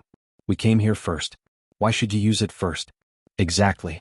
There should be a first-come, first-served order, right? If we can't use it, you can't use it either. Before Fang Yin had time to speak, the students of the 9th class began to fight back. Do you have the right to speak? Zhang Yu said angrily. I'm discussing with Mr. Fang. Why are you in such a hurry? Since when did you have the right to make decisions? Fang Yin waved his hand and said, Miss Zhang, that's not right. Now it's a legal society. Every child has the right to speak freely. They can express their thoughts and prayers reasonably. This is what we should support and encourage. Right? How can you say that they don't have the right to speak? Fang Yin, don't use these students as a shield. Zhang Yu wanted to point at Fang Yan's face and scold him. Are you done or not? Can't we fight with real guns and live ammunition? Why are you pretending to be a good teacher and a good person? What truth, kindness, and beauty are you promoting? Do you have these things? Teacher Zhang, if you put it this way, then I am even more confused. There are no arrows in front of me. Why do I need a shield? I'm asking you. My students are ready. Can we use the venue? Zhang Yu felt that it was getting harder to breathe. It was as if he couldn't hold on any longer. Sure. Of course. Fang Yin said indifferently. He waved his hand at his students and said with a smile, since the students of the first class are willing to set an example for us, then we should study hard. This will also deepen our understanding of the text. This is not a bad thing. Am I right? Hearing Fang Yin say this, although Huang Haoren and the others were angry, they could only move away from the venue. A victorious smile appeared on Zhang Yu's face as she said, Mr. Fang is the one who knows when to advance and retreat. This has nothing to do with knowing when to advance and retreat. Fang Yin said with a smile. I'm a teacher. I hope that my students can learn more. If they can have such an opportunity to appreciate and observe, I think it will be meaningful for them. So I agreed. Hee hee. Zhang Yu sneered and waved his hand. Everyone get into position. Rehearse according to the script we discussed before. We must return to the real feast at Hongmen scene. The students of the first class agreed and immediately began to move. Tangqing stood behind Fang Yin and looked at the busy students of the first class. He asked with an unfriendly expression, Mr. Fang, do we really have to give up the venue? We really have to. Fang Yin nodded. They're going too far. Tangqing said with a sneer. He was originally a member of the first class. He was transferred from the first class to the 9th class because of Qin Tian. He understood the thoughts of the students of the first class and Zhang Yu too well. Zhang Yu is coming for you. I know. Fang Yan nodded. You know? Tang Qing looked at Fang Yan in surprise. You know, but you still let him get away with it? Then what should I do? Fang Yan grinned. Scold him? Or should I say beat him up? I believe that he can't beat me in a scolding match. He can't beat me in a fight. However, no matter if we scold or fight, I lose and he loses. We both lose face in front of the students. I'm not talking about my face or his face. I'm talking about the face of the profession of a teacher. It's ruined. Tang Qing was silent. He was thinking about every word Fang Yan said. Yes, this was the difference between this man and others. He was calculative and conscientious. He was long-winded and cherished his words like gold. He was a hoodlum, but at the critical moment he was able to stand up bravely. You think you understand him and see through him? No, this is just the tip of the iceberg. I know he sees me as an opponent. Fang Yan smiled and shook his head. But he is not worthy to be my opponent. Chapter 142. Killing 1,000 enemies while sacrificing 800 or killing 800 enemies while sacrificing 1,000 were all cruel ways of fighting. Fang Yan had many ways to knock down Zhang Yu and make him lose his reputation. Of course Fang Yan could do it. However, he would not choose to do so. Just as he said, he hoped to pass on positive energy to his students. He wanted them to be true, kind, and brave. He wanted them to have rich knowledge and a humble attitude towards life. He hoped that they would be great and charming people. He was a language teacher and so was Zhang Yu. If two language teachers fought like antis in a wet market for the same venue, where would the dignity of a teacher be? Where would the elegance and decency be? Jealousy made Zhang Yu crazy and irrational. He put on a posture as if he was willing to be cut into pieces to bring down the emperor, but Fang Yan could not let him succeed. He would not fight with him. He was not even willing to let him touch the corner of his clothes. That was what Fang Yan thought. Many times people called him AB*TC. However, sometimes he also hoped that people could call him a swordsman. Because of the retreat of Class 9, Class 1 immediately occupied the venue and quickly entered the plot. To be honest, the performance of the students of Class 1 was really good. They were originally the most outstanding students carefully selected. Coupled with their strong comprehension and learning abilities, they came prepared and perfectly restored the scene of the Hongmen banquet and the context and mood of each character. After the performance of the first group of students, Fang Yan immediately applauded and praised. Good performance. Fang Yan said with a smile. The students of Class 9 were originally hostile to Class 1, but under the influence and drive of Fang Yan, they calmed down and enjoyed the performance of Class 1. They also applauded and cheered along with Fang Yan. Zhang Yu stood beside Fang Yan. Seeing Fang Yan's performance, a sneer appeared on the corner of his mouth. He thought to himself, of course it's good. The students of Class 1 are the most outstanding. What's good about it? I can only give you a passing mark. Zhang Yu called the group of students in front of him and commented on them one by one, saying, Zhang Xuedong, your Xiang Yu doesn't have the domineering aura of Chu Bawang at all. Wang Kai, your Lu Bang is too frivolous. Think about it, his life is in the hands of others. Can he still smile so happily? Be honest. Moving people with their emotions. Otherwise, why didn't Xiang Yu kill him? Huang Feihu's portrayal of Fan Kuai was the most successful. He was brave and resourceful, but he couldn't read his lines properly. When I go back, I need to read the original script more and practice more. Fang Yan smiled helplessly. This is just a reenactment of the scene. The purpose is to let everyone have a deeper understanding of the historical event that happened during that period. Isn't it too harsh to ask your students to act according to the standards of actors? Of course, Zhang Yu was the language teacher of Class 1. He was educating his students, so Fang Yan was not allowed to interrupt. Otherwise, it might really cause a war where both sides would suffer great losses. Zhang Yu waved his hand and said to them, all right. Go and take a break. The next group of students, get ready. Students below, please pay attention. I hope that everyone can act better and better. Each group will perform better than the last. If you see someone else's performance but it's worse than theirs, then it's not a matter of intelligence. It's a matter of attitude. Teacher, what if Class 9 sees our performance and it's worse than ours? A student asked jokingly. Sun Xinping, aren't you talking nonsense? It's normal for Class 9 to act worse than us. That's right. Why should we compete with Class 9? If we want to compete, we should compete with Class 2 or the top classes of other schools. When did Class 9 become our opponent? We are number 1 and they are number 9. There are 7 numbers between us, okay? The students of Class 1 laughed, finding this question very interesting. The students of Class 9 were furious. Wasn't this a blatant provocation and insult? So what if you're from Class 1? Tangqing jumped out from Class 1. He didn't want to have a bad relationship with Class 1 after he graduated. After all, there were many people in Class 1 who were his friends. However, some people went too far and he couldn't bear it anymore. I think it's too boring. I don't want to stay there. I think so too, Qin Tian echoed. She still stood outside the crowd with her hands in her pockets, with headphones plugged in her ears, looking like she didn't care about anything. However, a sentence at a critical moment was quite weighty. Tangqing was overjoyed, looking at his goddess Qin Tian with excitement. She replied to me. She's on my side. She's on my side. Class 1 was collectively silent. Tangqing and Qin Tian's counterattack was too fierce. They were beaten until they were dizzy. It must be known that Qin Tian entered Class 1 as the top student in the whole school. Until now, no one had been able to surpass her. Rose Finch deserved to be the most beautiful girl in the school. All the students had to respectfully call her senior sister Etienne when they met. Such a student couldn't be replaced by other girls after she left. And Tangqing was also a top student in Class 1. He belonged to the first echelon like Qin Etienne. Rose Finch, the school hunk, was Qin Etienne's hardcore admirer and strongest competitor. Everyone thought that the two of them were a match made in heaven and would definitely be happy in the future. They would enter university, start working, and then get married and have children. However, the two most outstanding people in Class 1 had job-hopped and left.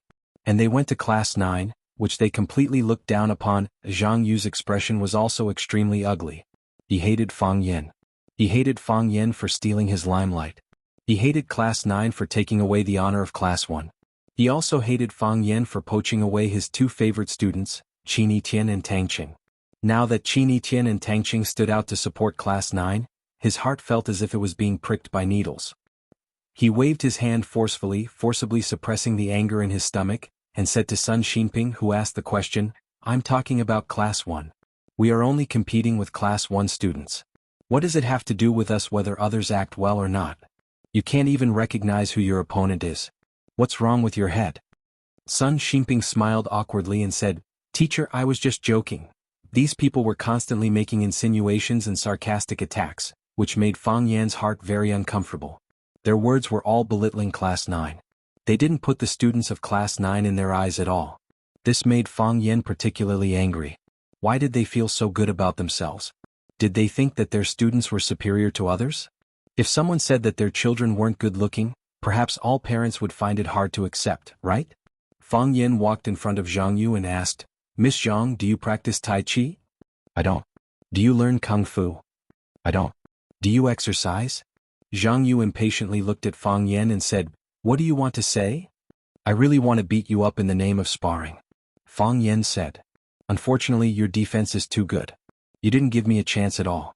Zhang Yu's face turned purple. Anger occupied his brain, making him temporarily lose the ability to fight back. "It doesn't feel good to be looked down upon, right?" Fang Yan asked with a smile. "Before you say those words, why don't you think about the students of Class 9? They are just a group of children. They are at the most sensitive age. They also have pride and self-respect. They also love face. They are all our students. Do you think it's really good for you to do this?" "Did I say something wrong?" Zhang Yu said angrily. "When did Class 9's performance surpass Class 1's? Has there ever been such a thing? Why don't I have any impression of it? If you're not convinced, why don't we have a little competition in the mock test next month?" "Compete in what?" "I don't care about other things. We will compete in Chinese," Zhang Yu said. "If you want to compete in general subjects, I don't have an opinion, but I still advise you not to humiliate yourself." "Okay, then I will listen to you." "Class 9 will compete in Chinese with Class 1, Fang Yan said. "I believe they can get a good result this time. Do the nobles, generals, and ministers have guts? Can they enter Class 1 also be born with it?" Fang Yan had a good understanding of his students and was confident in them. None of them were mentally handicapped. None of them were fools or idiots. The reason why they did not surpass the students of Class 1 when they entered the school was because they did not work hard in junior high or their learning methods were not right. Now, since he became the teacher of Class 9's Chinese and Class 9's homeroom teacher, the students' learning enthusiasm was fully mobilized. He did not dare to guarantee other subjects, but he was confident that they would achieve a breakthrough in Chinese. Because before this they had used practical actions to prove it to him. Really? It's good that you are confident. Zhang Yu sneered.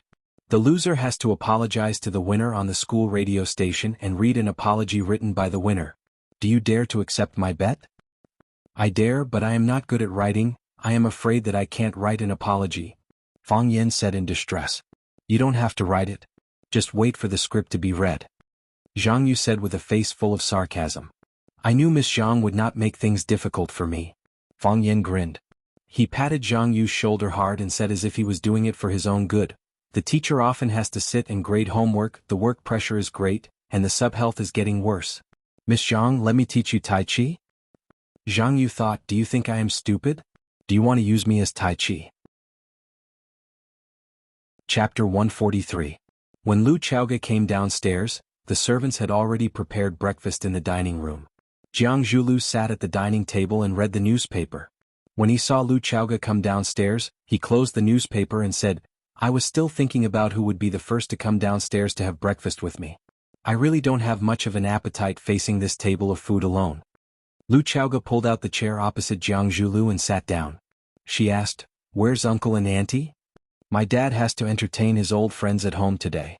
He doesn't have to go to work, so he might sleep a little longer. My mom went to play mahjong with Mrs. Li and Mrs. Wang last night. When she came back, it was already early in the morning. I don't think she'll get up for a while. Jiang Zhulu picked up the chopsticks in front of him and said, No need to wait. Let's eat first. Lu Chaoge nodded, picked up the knife and fork, and began to cut the fried eggs on the plate. Have you been busy with work recently?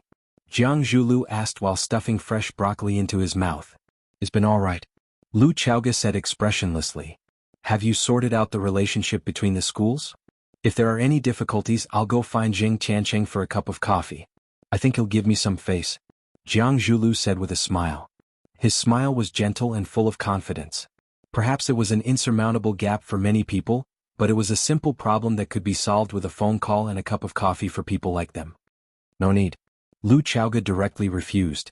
Jiang Zhulu smiled and said, Actually, I've thought about buying Rosefinch Secondary directly. At least, I want to become the largest shareholder of Rosefinch. I want you to be the principal so that you can fully display your abilities. Being held back by a group of useless old antiques all day, and doing everything is a waste of your precious time. Lu Chaoge raised her head and looked at Jiang Zhulu in surprise. She said, You didn't think like this before. Because I understand you. Jiang Zhulu said. He added a packet of milk and half a packet of sugar into the coffee cup, and gently stirred it with a spoon. I know that if I make such a request, you'll definitely refuse. Then why do you think I will agree now? Lu Chaoge asked. Because you think I can't hold on any longer? I'm the one who wants you to agree, Jiang Zhulu said with a smile. This will save you some time, won't it? Only by becoming the actual controller of that school can you plan and design it according to your vision. Otherwise, how much longer would you have to spend in that quagmire? 1 year? 2 years? Perhaps 3 to 5 years later?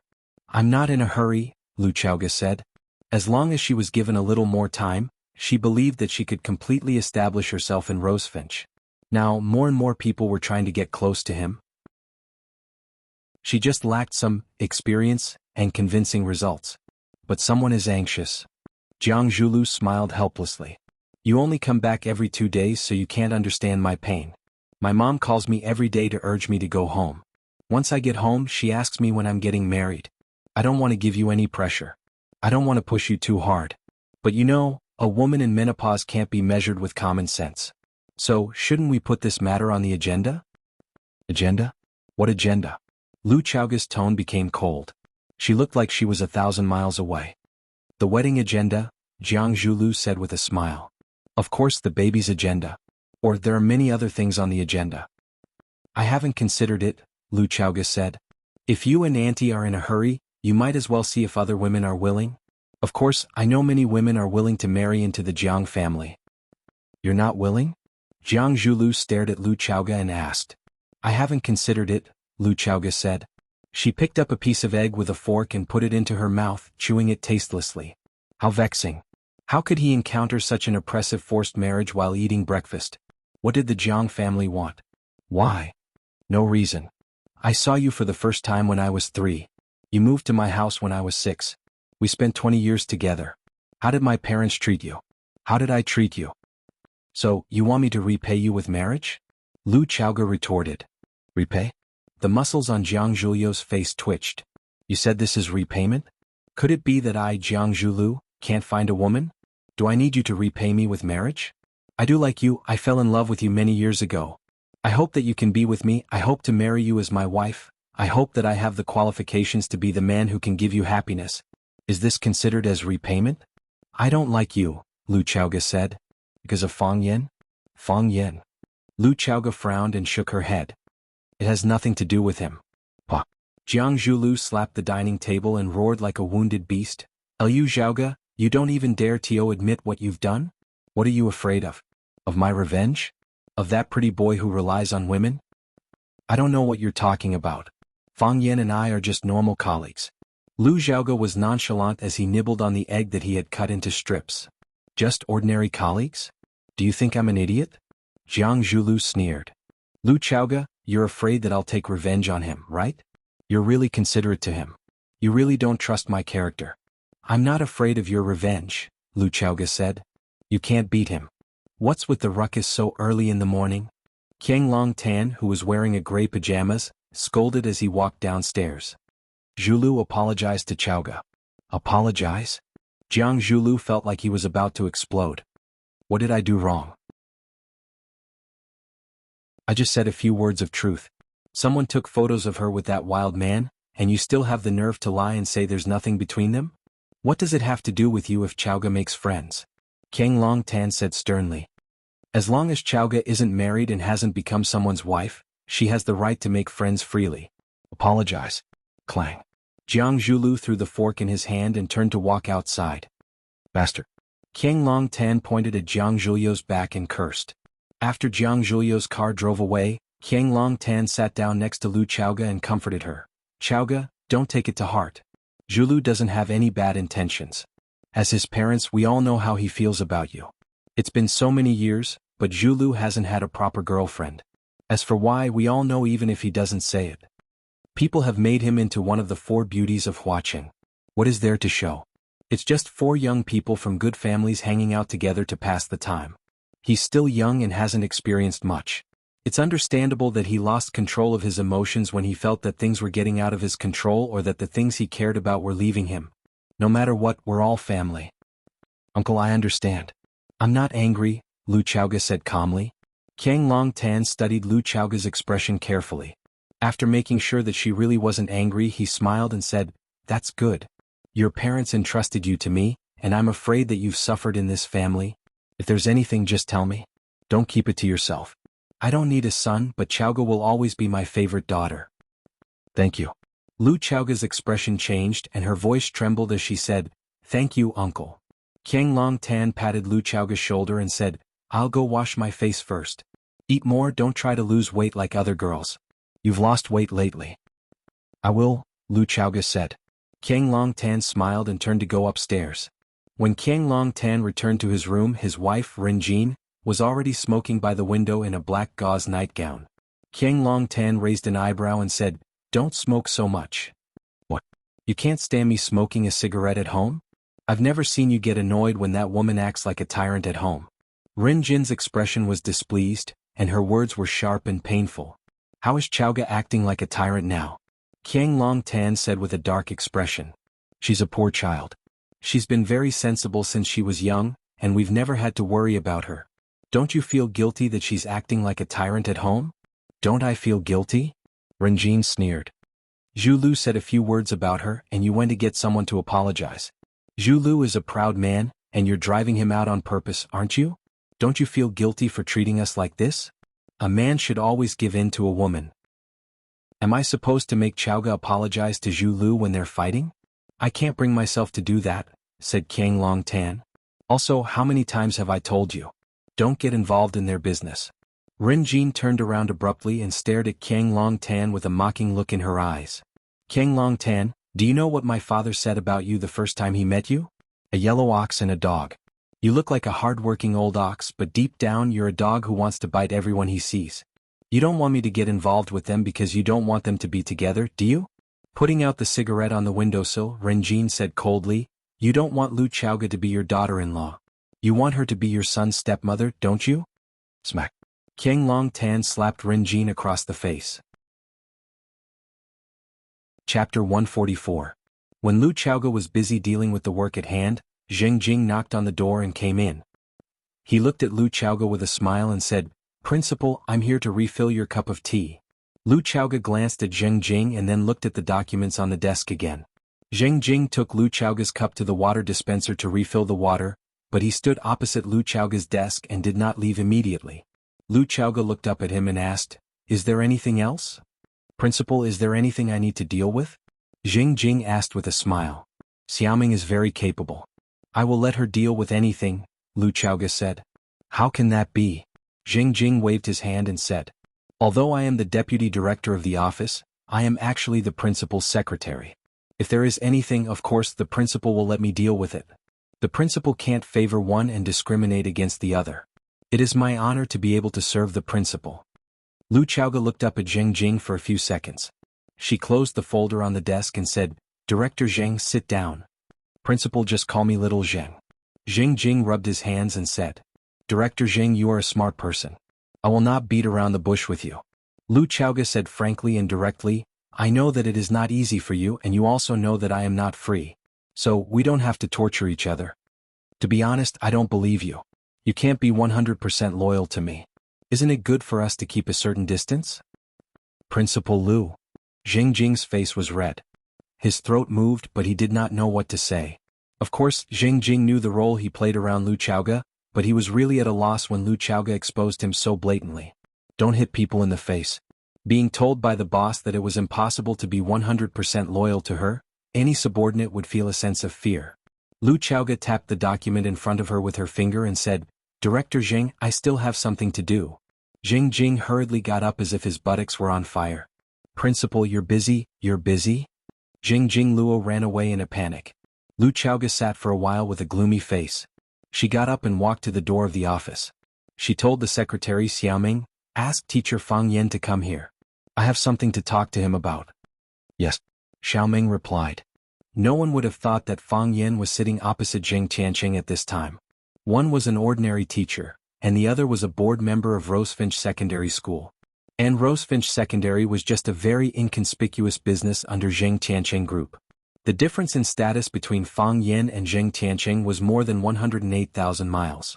However, Fang Yan just had to sit in Zheng Tianqing's office and become a VIP that he had to see. After the beautiful female secretary turned around and left, Fang Yan picked up the teacup and took a sip. He said with a smile, "Director Zheng really knows how to enjoy himself. This top-notch Longjing tea can't be drunk anywhere. But the quality of the tea in Principal Lu Chaoge's office is still a bit worse. Could it be that Principal Lu is more extravagant than Director Zheng?" Zheng Tianqing's face was gloomy as he said, "Principal Lu has an extraordinary background. It's not strange for her to have a few boxes of good tea." "No, it's Principal Lu who treats people sincerely," Fang Yan said. "Whether it's the school's senior leaders or a powerless teacher like me, she will take out her best tea to entertain the guests. I think Director Zheng definitely won't drink this kind of tea, right?" Zheng Tianqing's dark face became even darker. Everyone knew that the boss's office was usually equipped with a variety of tea. If the boss wanted to drink tea, the secretary would naturally choose the most favorite tea according to the boss's taste. If it was an important guest, the secretary would choose the top tea according to the guest's taste. There was also a kind of tea called popular tea. It was for guests like Fang Yan who had no identity or status but the boss had to see, so he would use the same popular tea to entertain them. Since it was popular tea, the quality naturally wouldn't be good. "What are you trying to say?" Zheng Tianqing said while suppressing the anger in his heart. If possible, he really wanted to ask the bodyguards to throw the guy in front of him out. Of course, he really didn't want to meet such a small character before. However, the information he sent in made him pay more attention to this guy. A small teacher actually had the guts to interfere with the school board's affairs? "I'm saying that I hope Director Zheng can be honest with me," Fang Yan said with a smile. "Don't be like the tea leaves that are used to make tea, throwing out some random things to be perfunctory. If that's the case, it will hurt my sincere feelings from afar." "Can we start now?" Zheng Tianqing said impatiently. He raised his wrist to look at his watch and said, "You only have 5 minutes." "Then let's start," Fang Yan said. "Do you know Zhu Jian, Director Zheng?" "I don't know him." Zheng Qingtian directly rejected the information of this person's existence in his mind. Of course, Director Zheng may not be familiar with the name if I say it directly. After all, Director Zheng usually comes into contact with some big shots. Zhu Jian used to be a teacher at Rosefinch Secondary and also Zheng Guodong's language teacher. He was chased out of school because he had an ambiguous relationship with a female student and happened to be photographed by Zheng Guodong. Does Director Zheng have any impression of him? A little, Zheng Tianqing said. Such a person doesn't deserve to be a teacher. The punishment he received is what he deserved.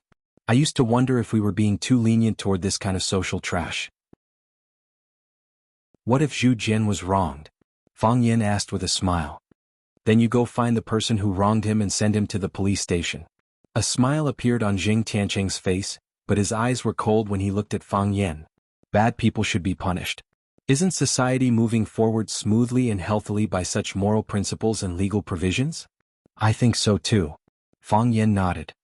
Director Zheng and I have the same idea.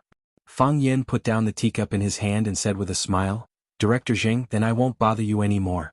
Since you have made up your mind, you have to actively implement it. After Fang Yin finished speaking, he turned and walked toward the office door. Insignificant skill. Zheng Tianqing sneered. He knew that Fang Yin would not leave. If Fang Yin really wanted to leave, he would not have gone through so much trouble to see him. If he really wanted to call the police, why did he come to negotiate with him? Since he wanted to negotiate, it proved that he had ulterior motives. As long as there was something he wanted before he got it, he would definitely come back. Hey, why hasn't he come back yet? Zheng Tianqing heard the sound of Fang Weiyin's footsteps getting farther and farther away. He heard Fang Yin open the office door, heard the office door close, and even heard Fang Yin praise his secretary outside. His secretary's eyes were as clear as a lake in spring. Until now, Fang Yin had not returned. Zheng Tianqing could not sit still.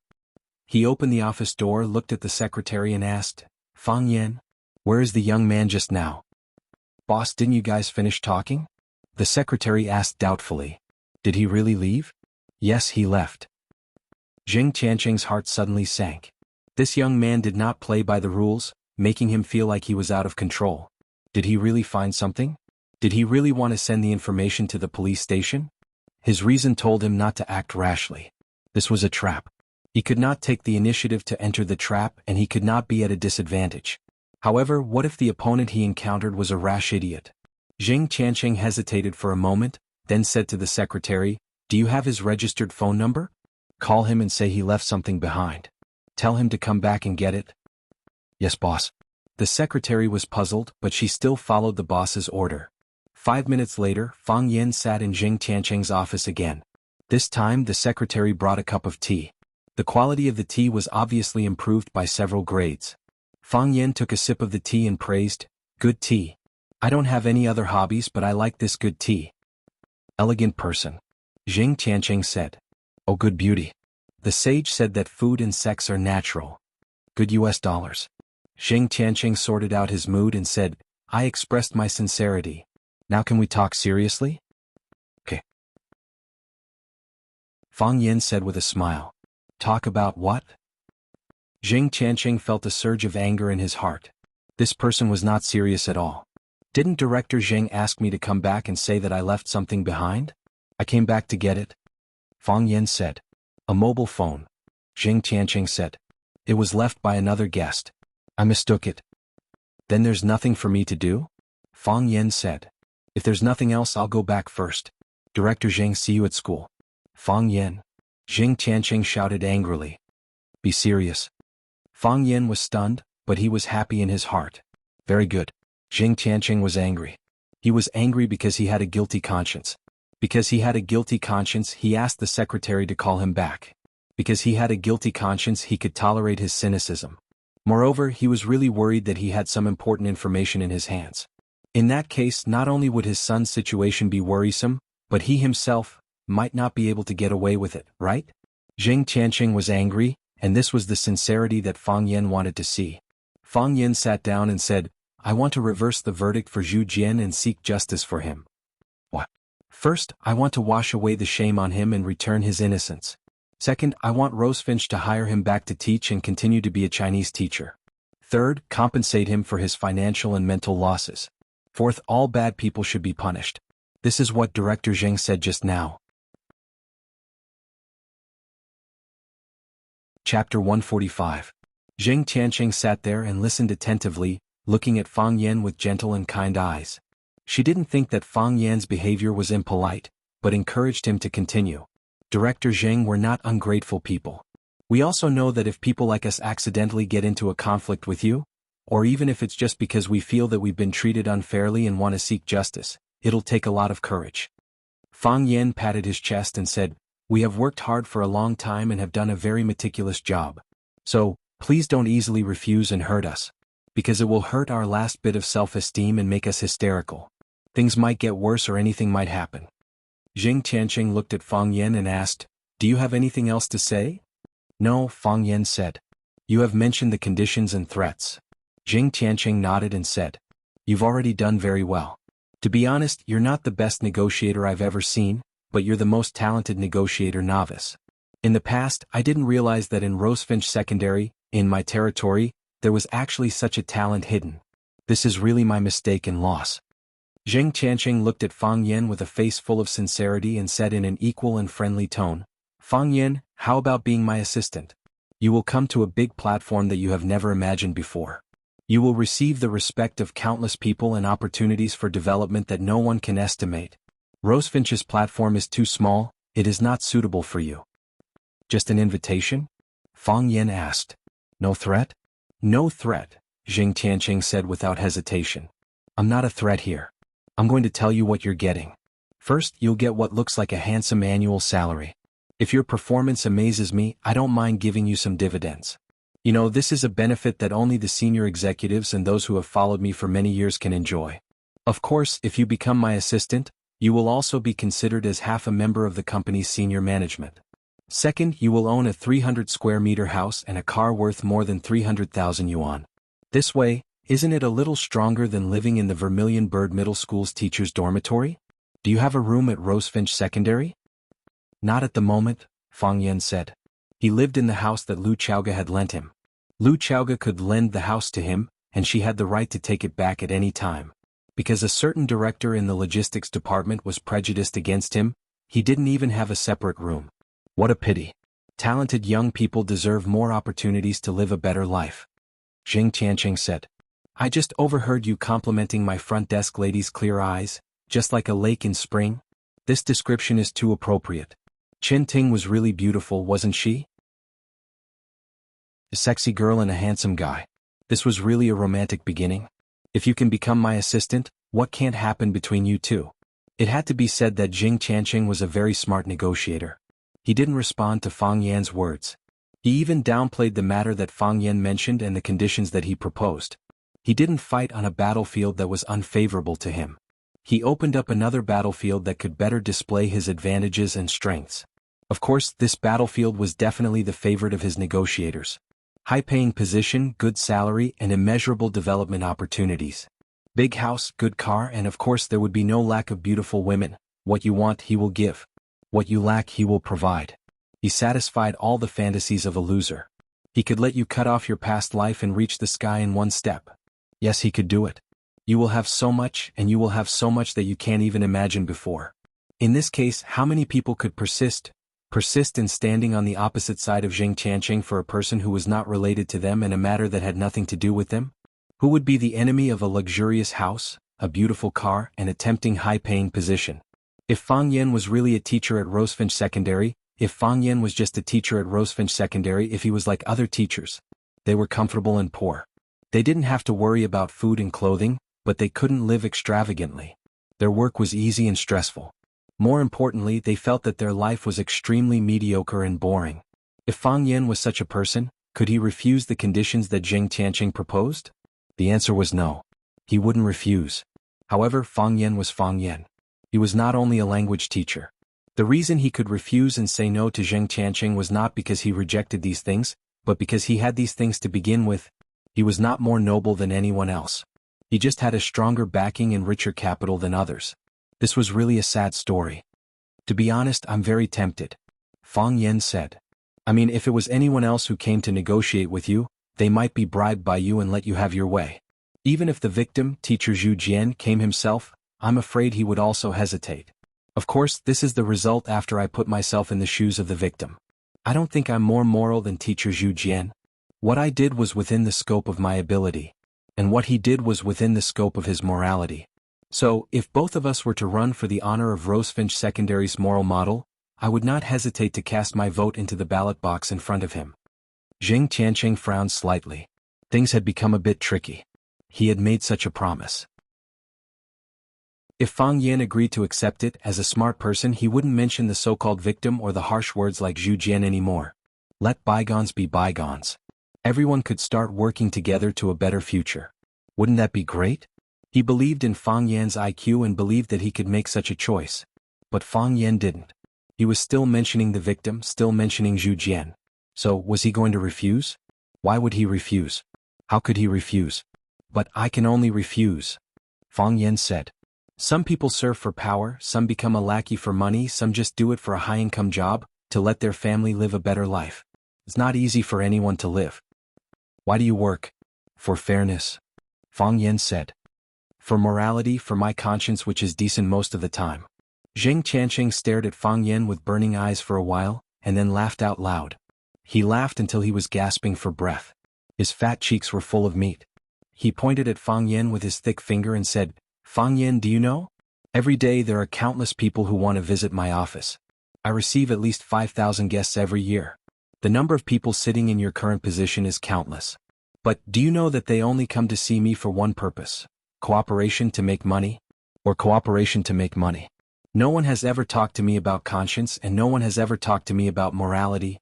Because not everyone can be so thick-skinned as to say such things in a dignified manner.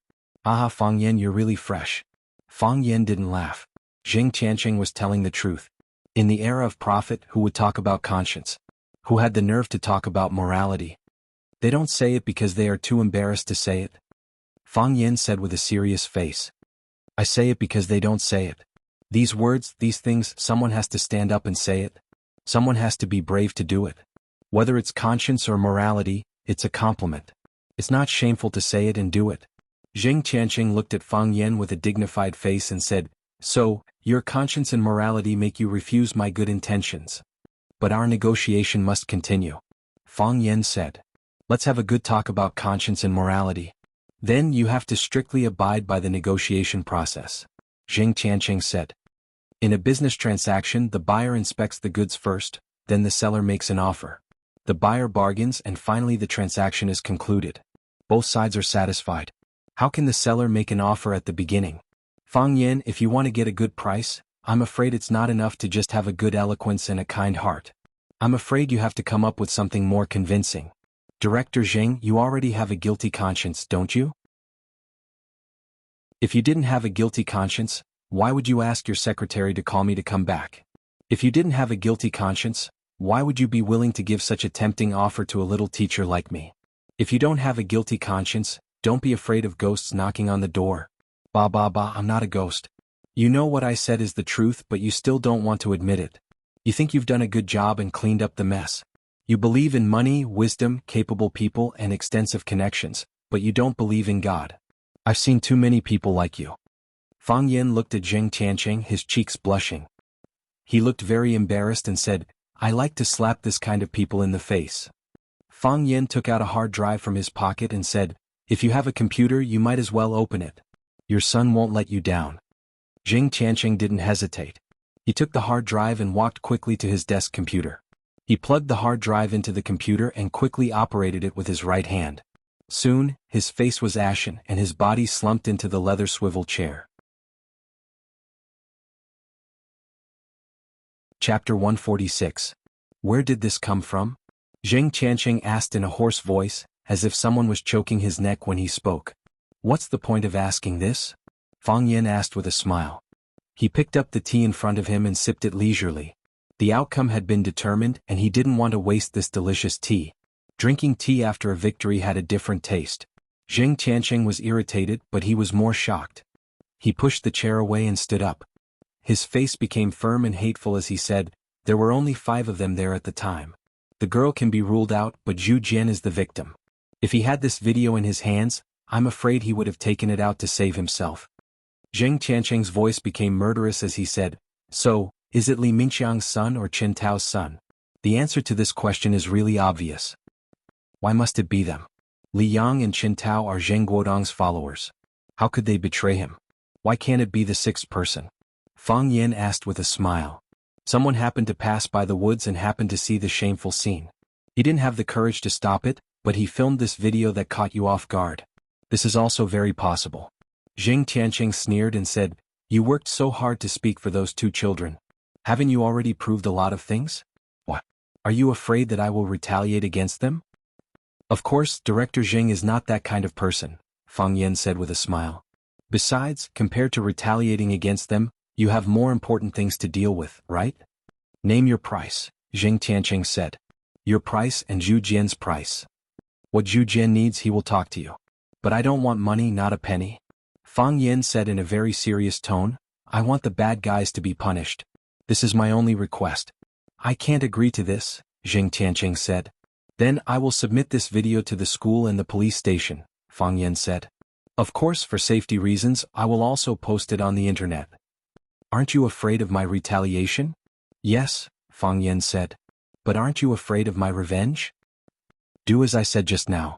First, I wanted to wash away the shame on Zhu Jian. He was a good person, and he shouldn't have to carry such a heavy burden all his life. Secondly, I want Rosefinch to hire him back as a teacher. Send him an invitation. Whether he refuses or not is his prerogative. Thirdly, compensate him for his physical and financial losses. You owe him and Rosefinch owes him. Fourth, the real bad guys should be punished. Otherwise, everything I do will be meaningless. Can we do this?" Zheng Tiancheng sat across from Fang Yan and said, "I promise you the first three conditions. No, I promise you double. I will think of a way to wash away the shame on Zhu Jian and give him a chance to turn over a new leaf. Second, I will hire Zhu Jian to teach at Rosefinch and start from the position of Deputy Director of Teaching. Thirdly, if he gives me a reasonable amount of money, I'll give him double the compensation. But I'll let Zheng Guodong go this time. He's still a child. I can let him leave. Leave Rosefinch, leave Wuxia. Let him go far away. If I promise you, does it count as me colluding with you?" Fang Yan asked rhetorically. Fang Yan put down the teacup and said, "Director Zheng, you are a man of great wisdom. I believe that you have no choice but to do such a thing. So I'll give you 3 days. I believe that you can make a wise choice. If Zheng Guodong accidentally runs away within these 3 days, then I'll make this video public regardless of the consequences. Director Zheng has a big business, so be careful." Fang Yan took out his mobile phone from his pocket and looked at the time. He said embarrassedly, "Oh, we've been meeting for more than 5 minutes. It's really a sin to delay the school board meeting." Zheng Tiancheng felt powerless. This guy really held a grudge. A few major events happened at Rosefinch Secondary these days. The first major event was naturally the eldest of the school's 3 foppish playboys, Zheng Guodong, dropped out of school. He suddenly left the school without informing anyone. Zheng Tiancheng's secretary only sent a withdrawal application to the school. Why did Zheng Guodong drop out of school? Where did Zheng Guodong go? This became the topic of many students' discussion. Of course, it was also a mystery that was difficult to pry into the truth.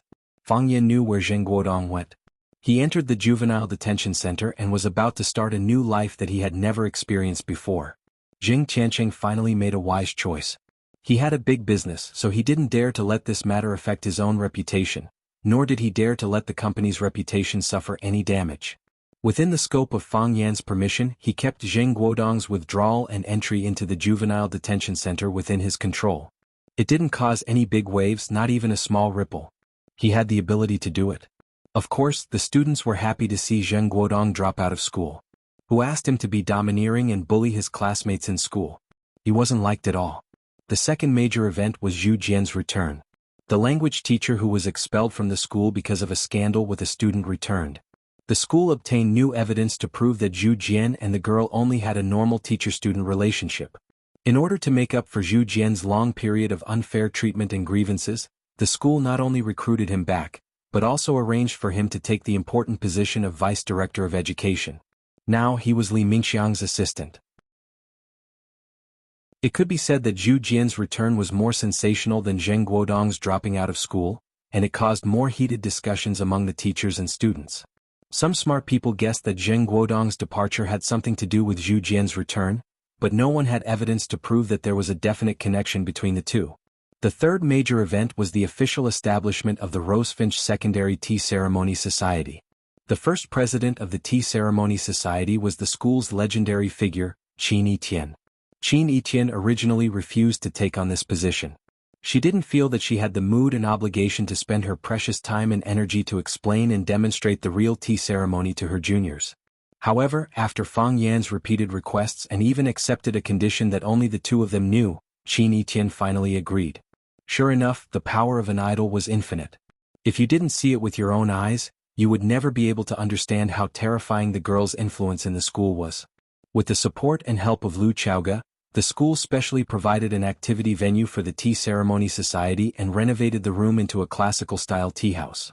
Qin Yitian stood at the entrance of the tea house. When two boys hung the plaque inscribed by Lu Chaoge on the wall, countless students who heard the news rushed over to cheer and applaud. Then there was a long queue in front of the registration desk, and the first batch of 100 registration forms was sold out. Those who couldn't sign up protested loudly, but Qin Yitian turned a deaf ear to them. She directly closed the door of the tea house and pulled the first batch of club members into the tea house for a meeting. The popularity of the Tea Ceremony Society made Fang Yan, the honorary president of the Tea Ceremony Society, very happy. He knew that anything would be successful as long as he had the label of a goddess. Of course, the establishment of the Tea Ceremony Society was to promote the tea ceremony of Wuxia and cultivate the habit of drinking and loving tea in Wuxia. They recruited 100 people in the first batch and selected some students who came for the tea ceremony. Then they would select the best in batches and turn the Tea Ceremony Society into a real tea ceremony society, not just another fan club of Qin Yitian. Obviously, this process was very difficult. It was said that men who worked hard were the most attractive. In fact, in the eyes of men, women who worked hard were also very sexy. Fang Yan sat opposite Lu Chaoge's desk and watched her quickly read through her opinions on one document after another and sign her name. Her glasses were lowered to the bridge of her nose, and her long hair was loose and touched the paper. Her nose was round and smooth and there wasn't even a common blackhead. Her eyes were big and bright, and her long eyelashes looked forward like a beautiful little fan. Every time her eyes fluttered, it was like a light touch on a man's heart. After dealing with the last document, Lu Chaoge closed the folder and asked her secretary Xiao Meng to come in and distribute the documents to each department. Then she explained to Fang Yan, the school's anniversary is the focus of the school during this time. Every department has to be mobilized to participate. Did you invite Zhu Jian back? The school invited him back, Fang Yan said with a smile. I'm not qualified to give the position of Deputy Director of Education to him. Lu Chaoge took off her glasses and her beautiful eyes were even sharper and dazzling. You know what I mean, Lu Chaoge said. The leaders of the school, including me, even if they suspected that there would be some disgraceful shadows in Zhu Jian's case, but because of Jing Qiancheng's intervention, no one really thought about doing anything for him. A lot of things are in the past and no one will think about uncovering and investigating him again. Especially things that have nothing to do with their own interests. Lu Chaoge looked at Fang Yan and said, You mentioned Zhu Jian in front of me more than once because there were some misunderstandings between us. I know that if there was no external intervention, Zhu Jian wouldn't have come back, and it would be even more impossible for him to wash away the shame and regain his innocence like this. Fang Yan, you did what I couldn't do. I admire you very much. Fang Yan's mouth was round and his face was full of disbelief. This strong woman who never compromised with anyone actually said that she admired him? I'll treat you to dinner tonight, Lu Chaoge said. If there's nothing else. I hope you won't refuse. Oh, Fang Yan was even more shocked. Is this a date? Chapter 147. Who is playing the east wind with the pipa? The years are peeling off the wall, remembering my childhood, Fang Yan was singing. Some people say that if you are successful in love, you will be frustrated on the battlefield. Frustrated on the battlefield, you will be proud in love. Nonsense. Fang Yan was now proving to them that he was not only proud on the battlefield, but also very proud in love. Look at the iceberg goddess of the school, the star idol worshipped by thousands of people, the mature and sexy headmistress, the proud and stubborn strong woman. Lu Chaoge took the initiative to invite him on a date, blowing the horn of attack and shouting the password of conquest. Just thinking about it made people feel sweet in their hearts. Men conquer women by conquering the world. If you fail on the battlefield, how can you conquer the world? If you can't conquer the world, how can you conquer women? So, some things are really unreasonable. Mr. Fong, what makes you smile so happily? Like a flower. Lu Chaoga's secretary, Xiaoming, stood in front of Fang Yen and looked at his happy face and asked aloud. Fang Yen waved his hand and said, I'm a child, I don't understand. Annoying. Xiaoming said angrily, Who said I'm a child? You're a child. I know even if you don't say it. What do you know? Fang Yen asked. Isn't it just the leader inviting you to dinner? Xiaoming said proudly. After that, Xiaoming quickly looked around. She exposed the leader's privacy in public. If the leader heard it, he would be very unhappy. Fang Yen looked at Xiaoming with wide eyes and said, You already know? You eavesdropped on our conversation? Xiaoming rolled her eyes and said, Please, I helped you book the restaurant where you ate. I already knew before you came to see the headmistress, okay? Fang Yen felt that Lu Chaoga was too inexperienced. How could this kind of thing be known? Booking a restaurant shouldn't be left to the secretary. Maybe she disdains to hide her feelings. She wants everyone to know who she truly belongs to, Fang Yen thought. Just like Qin Yitian. Thinking of this possibility, Fang Yen blushed and felt dizzy. His body felt light as if he had just drunk a big bowl of wine. Mr. Fang, what's wrong with you? Xiaoming saw that Fang Yan's expression was not right and asked anxiously. I'm fine. Fang Yen waved his hand. I'm fine. A pot of muddy wine is a happy reunion. How many things have happened in the past and present, all in laughter and conversation. Fang Yen strode away, his voice also becoming passionate and heroic. Xiaoming hummed along and found that the lyrics couldn't keep up with the tune of Breaking East Wind. Sky One. Some people said that this was the most expensive restaurant in Flower City. One of them. Fang Yen stood in front of the glass door of Sky Number 1 and said embarrassedly, Isn't this too wasteful? What we eat is secondary. Our main goal is to find a place to talk and chat. Lu Chaoga glanced at Fang Yen and didn't say anything. How about I pay the bill for this meal? Fang Yen said. Usually this kind of thing is paid by the man. Lu Chaoga glanced at Fang Yen and said, Okay. Fang Yan's eyes widened. Why did she really agree? With her strong personality, shouldn't she have slapped herself in the face and said, Stop fighting, I said I'll pay the bill today, so I'll pay today? For a man, paying the bill is also a kind of honor. Fang Yan's expression was a little awkward and he was embarrassed to look at Lu Chaoga's eyes. But you didn't tell me in advance. If I don't have enough money on me, I'll need to borrow some from you. I have enough money. I'll pay the bill. Lu Chaoga's lips curled into a smile. I'm really sorry. Fang Yen said.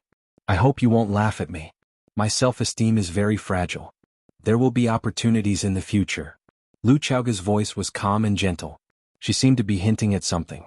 Fang Yen thought to himself, what is she hinting at? She wants to tell me not to rush. If we get together in the future, I'll give you opportunities to pay the bill often. Is that so? Then should I reject her tonight? Who would dare to want such an unscrupulous woman? Sir, how many? A beautiful attendant in a stewardess uniform walked over quickly and greeted them with a smile. 2, Lu Chaoga said. My surname is Lu. Miss Lu has booked a Magic Cloud private room. Please follow me. The attendant pressed the elevator button behind her, and then the elevator, which could enjoy the surrounding scenery in all directions, took them all the way up to a height of tens of meters. The private room was mainly sky blue, and the magic clouds were everywhere as if they were really flying in the sky. Seeing the environment in the private room, Fang Yen was very glad. He thought to himself, fortunately, I'm not paying the bill. The attendant brought the electronic menu. Each dish had a video specially shot for it. If one was interested in this dish, he could click on the video to learn more about it. Fang Yen felt that it was too high-tech. He said, Principal Lu, you order. You can call me Lu Chaoga, Lu Chaoga said without raising her head. Lu Chaoga. Fang Yen whispered the name and felt his heart beat faster. These women were really enchanting. Their casual words could make people feel numb and have strange associations. Lu Chaoga ordered a few dishes skillfully and said, Open a bottle of red wine I saved last time. Okay, the attendant replied. Miss Lu, please wait a moment. After the attendant left, Lu Chaoga took off her silver coat and hung it on the hanger in the room. She wore a white shirt and walked to the floor-to-ceiling window to look at the night view of Huaqing. The sky was dark and the clouds were rolling. A heavy rain was coming. Lu Chaoga's eyes were blurry and her expression was dull. No one knew what she was thinking. Fang Yen stood behind her and didn't know what to say. Someone told me that you can only enjoy the true night view of watching from here, Lu Chaoga said. I tried many times and it's true. Yes, Fang Yen agreed. Although he didn't know if the neon lights of the skyscrapers outside counted as the true night view of watching, he said, the view is pretty good. This is our first time eating together? Lu Chaoga asked. Yes. Everyone is usually very busy. It has nothing to do with being busy, Lu Chaoga interrupted Fang Yen and said, it's just that it's not convenient. It's not suitable.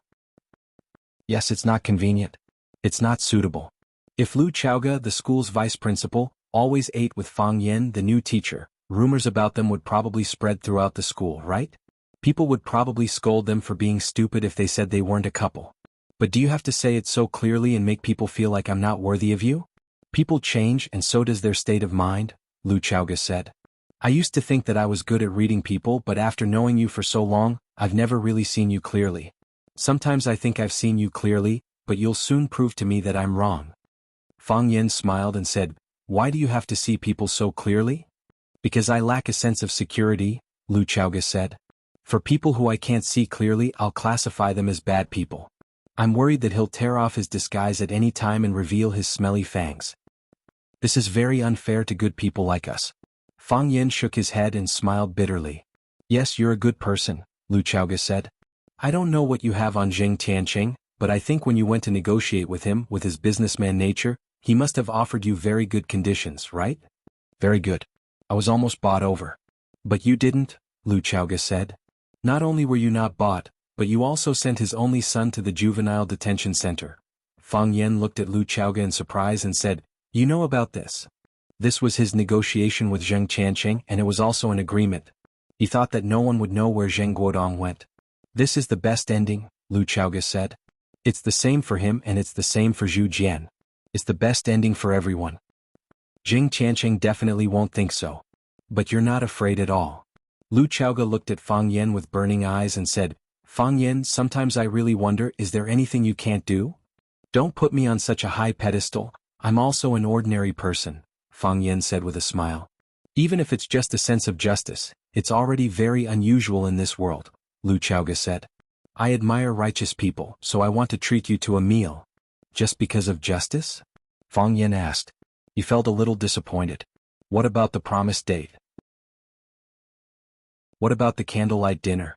You don't even chase after me, how can I refuse you? And wisdom, Lu Chaoga said. Splat! Bean-sized raindrops slapped on the window, making a sound like beans being fried. Outside, the wind was howling, lightning flashed, and thunder roared. This was a rare rainstorm that Fang Yen had seen since he came to Huaqing. I like rainy days, Lu Chaoga said as she looked at the rain outside. Women all like rainy days, Fang Yen said with a smile. It's easy to make people sentimental. I just think. There was a cruel smile in Lu Chaoga's eyes. This world is too dirty, it needs to be cleaned. Fang Yen was shocked. Lu Chaoga was a little strange today. She was very different from the cold and proud Lu Chaoga that he had met before, who didn't seem to care about anything. Knock knock knock, there was a knock on the door. Before Lu Chaoga and Fang Yen could respond, the door was pushed open from the outside. A group of people walked in with glasses of wine. The man in the lead smiled and said, Chaoga, I know you're eating here, so I came to have a drink with you. Chapter 148. Femme Fatale. Fang Yen didn't doubt the truth of this sentence at all. However, what made him feel so wronged and depressed was that Lu Chaoga wasn't his femme fatale at all. She was just his colleague and his boss. They didn't even have the chance to sit at the same table and have a meal together. Why was he always in trouble? Jiang Zhulu. Fang Yan's inexplicable rival in love, Jiang Zhulu, appeared at the door of the private room and walked toward Lu Chaoga with a glass of wine in his hand. With a charming smile on his face, he walked straight to Lu Chaoga and stood in front of her. He raised his glass to Lu Chaoga gracefully and said, Lu Chaoga, I wasn't in a good mood this morning and said some very rude things. I hope you won't take it to heart. Take this cup of wine as a token of my apology. Lu Chaoga stared at Jiang Zhulu with a sharp gaze and then her eyes gradually softened. In the end, she still picked up the glass in front of her and clinked glasses with Jiang Zhulu before draining the red wine in one gulp. Jiang Zhulu also drained the red wine in his glass and said with a smile, Let bygones be bygones. Living happily is the most important thing. Am I right? I've already forgotten, Lu Chaoga said.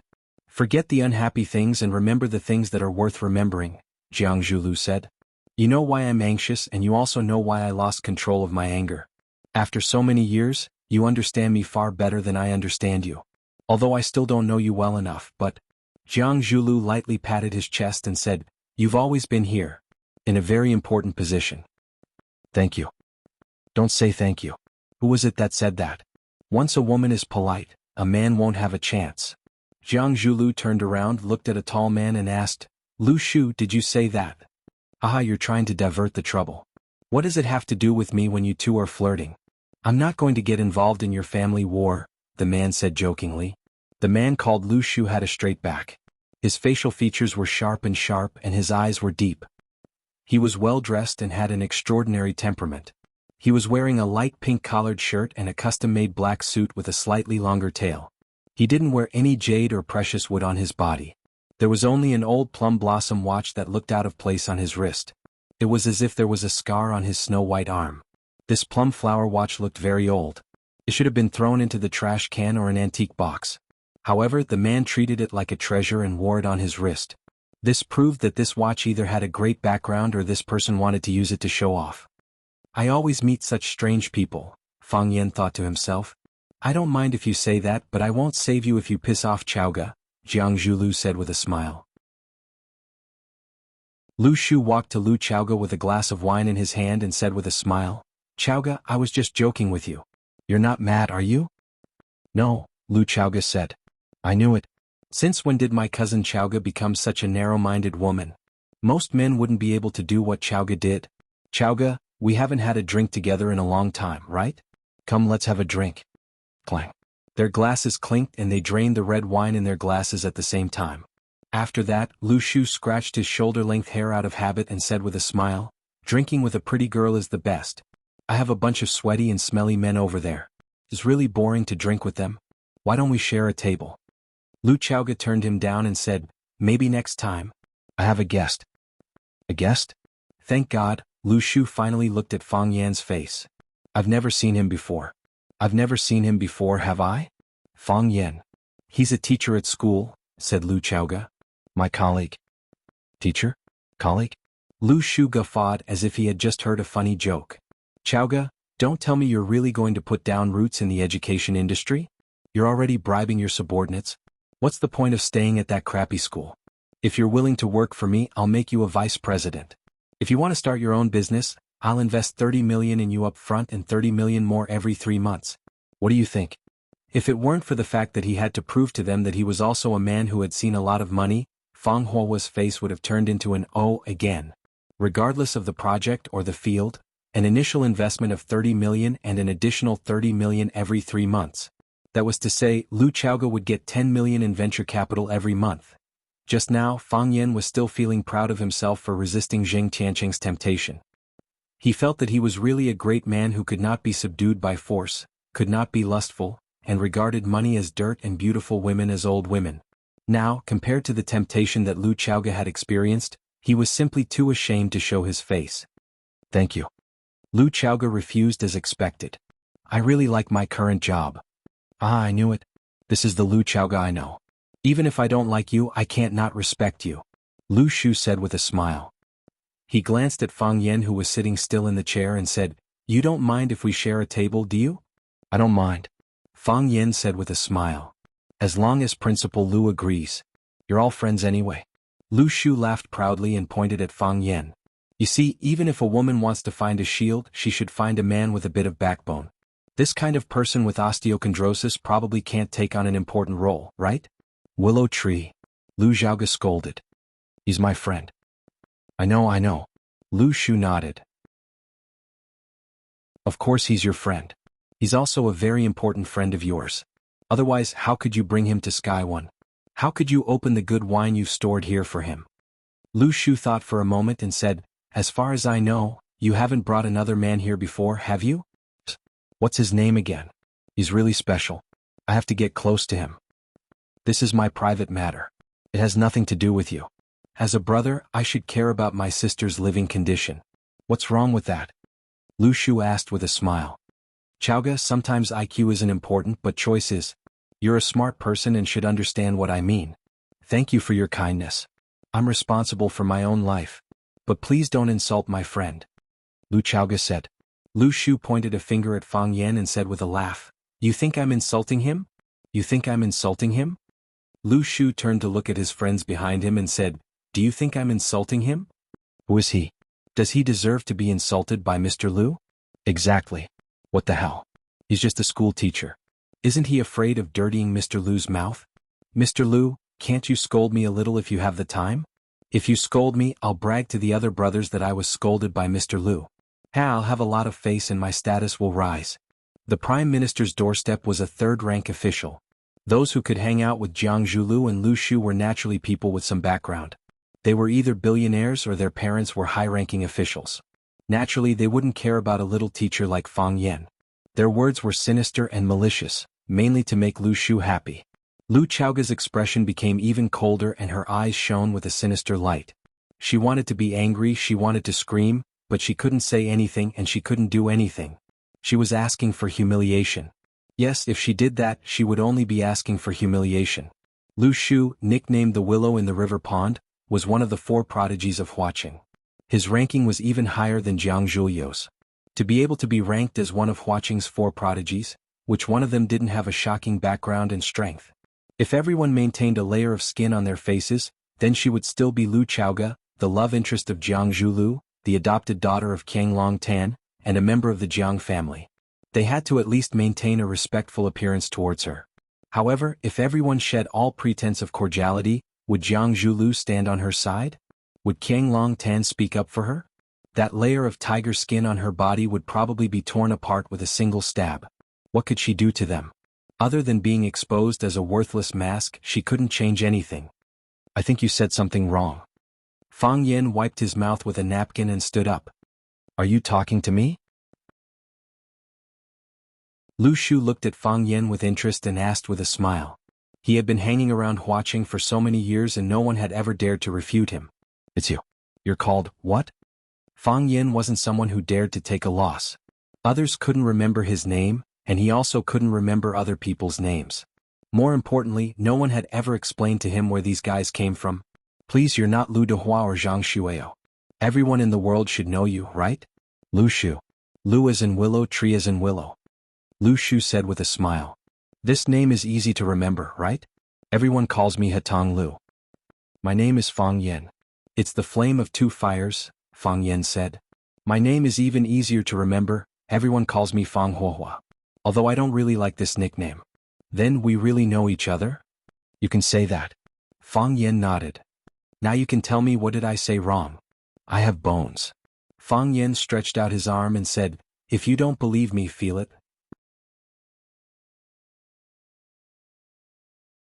Chapter 149. Can a person eat, walk, or fight without a bone? Fang Yan hated being wrong the most. So, he wanted to use his actions to prove to them that he had a bone. Touch it, touch it. Fang Yan extended his arm in front of the willow tree and said, What you see may be fake, but what you feel is real. Touch the bones of my fingers, touch the bones of my elbows, touch the bones of my vertebrae. Of course, the willow tree wouldn't touch it with his hands. He looked at Fang Yan like he was crazy and said to Lu Chaoga, Is this person sick? Too much. Fang Yan was angry. Just now you said I have no bones and now you say I'm sick. How can you be like this? How can you casually say someone is sick? You're not the genius Dr. Qin Luo. You can tell if someone has a heart problem just by looking at their forehead, or if they have a kidney deficiency just by looking at their face. Let me tell you, my body is fine. The willow tree's mouth opened and closed, but he didn't know what to say. He was a famous playboy in Flower City, a Casanova of the masses. Whether it was a young lady, a pure lowly, or a gorgeous young married woman, he could talk and laugh with them without end. Why did he suddenly feel a lack of words when he met this guy? He felt something was wrong. He called him a spineless person because he didn't have a sense of responsibility and couldn't stand up for Lu Chaoga to defend against their arrival and bear the possible risks. He said he was sick because he really put his arm in front of him to let others feel if he had any bones. Wrong topic. Yes, he was willing to twist his words and bring it up to this awkward and funny topic in order to make himself laugh and embarrass himself. Understanding this, the willow tree couldn't help but laugh. He looked at Fang Yan and said, Do you think you're very funny? Don't praise me like that. Do you think that I won't be able to deal with you if you do this? Why do you want to deal with me? Aren't we friends? Fang Yen said in shock. The willow tree was at a loss for words, but the little brothers behind him began to clamor. Young Master Lu, why are you wasting your breath on him? Why don't we just kill him? Using a wine bottle to break his scoop, this is our specialty. A little teacher dares to act cool in front of our young Master Lu? Why don't you take a mirror and look at yourself? Fang Yen didn't pay attention to the curses of his little brothers. He looked at the willow tree with a smile and said, I want to tell you a secret. What secret? The willow tree asked. I'll tell you, but you can't spread it. Of course, said the willow tree. However, my mouth has never been reliable. I'm relieved to hear that, Fang Yen said. He pointed at Jiang Zhulu and said with a smile, I've known young Master Jiang for a long time. He didn't tell you, did he? The willow tree turned around and glanced at Jiang Zhulu. There are many people in Flower City who know Jiang Zhulu. So what? The muscles on Jiang Zhulu's face twitched imperceptibly. He had a bad feeling. Sure enough, Fang Yen didn't disappoint him. He provoked me, so I broke his head, said Fang Yen. I can understand. He definitely wouldn't tell you such an embarrassing thing. Boom. The crowd was in an uproar. This guy actually injured Jiang Zhulu, one of the 4 young masters of Flower City? The willow tree's eyes trembled slightly. His expression when he looked at Fang Yen changed slightly. He knew better than anyone what kind of personality Jiang Zhulu had. He was a gentleman on the surface, but he was a ferocious wolf and mad dog in the dark. He viewed his face as important as his life. If anyone offended him, he would fight them to the death. Other than the fact that the 2 families were in-laws, the willow tree was also willing to be close to Jiang Zhulu for this reason. Who would want to be enemies with a mad dog? However, Jiang Zhulu provoked Fang Yen and he broke his head. How could there be such a thing? Jiang Zhulu's head was broken, and the culprit who injured him was still alive and well, accompanying Lu Chaoga to eat a candlelit dinner. What kind of background did this guy have? The information contained in Fang Yan's words was too much. The willow tree had no choice but to carefully consider it. What was even more hateful was that Jiang Zhulu clearly knew what kind of person Fang Yan was, but he didn't warn him at all and allowed him to have a conflict with him. He suggested for him to accompany him to drink with Lu Chaoga. He should be trying to make use of him, right?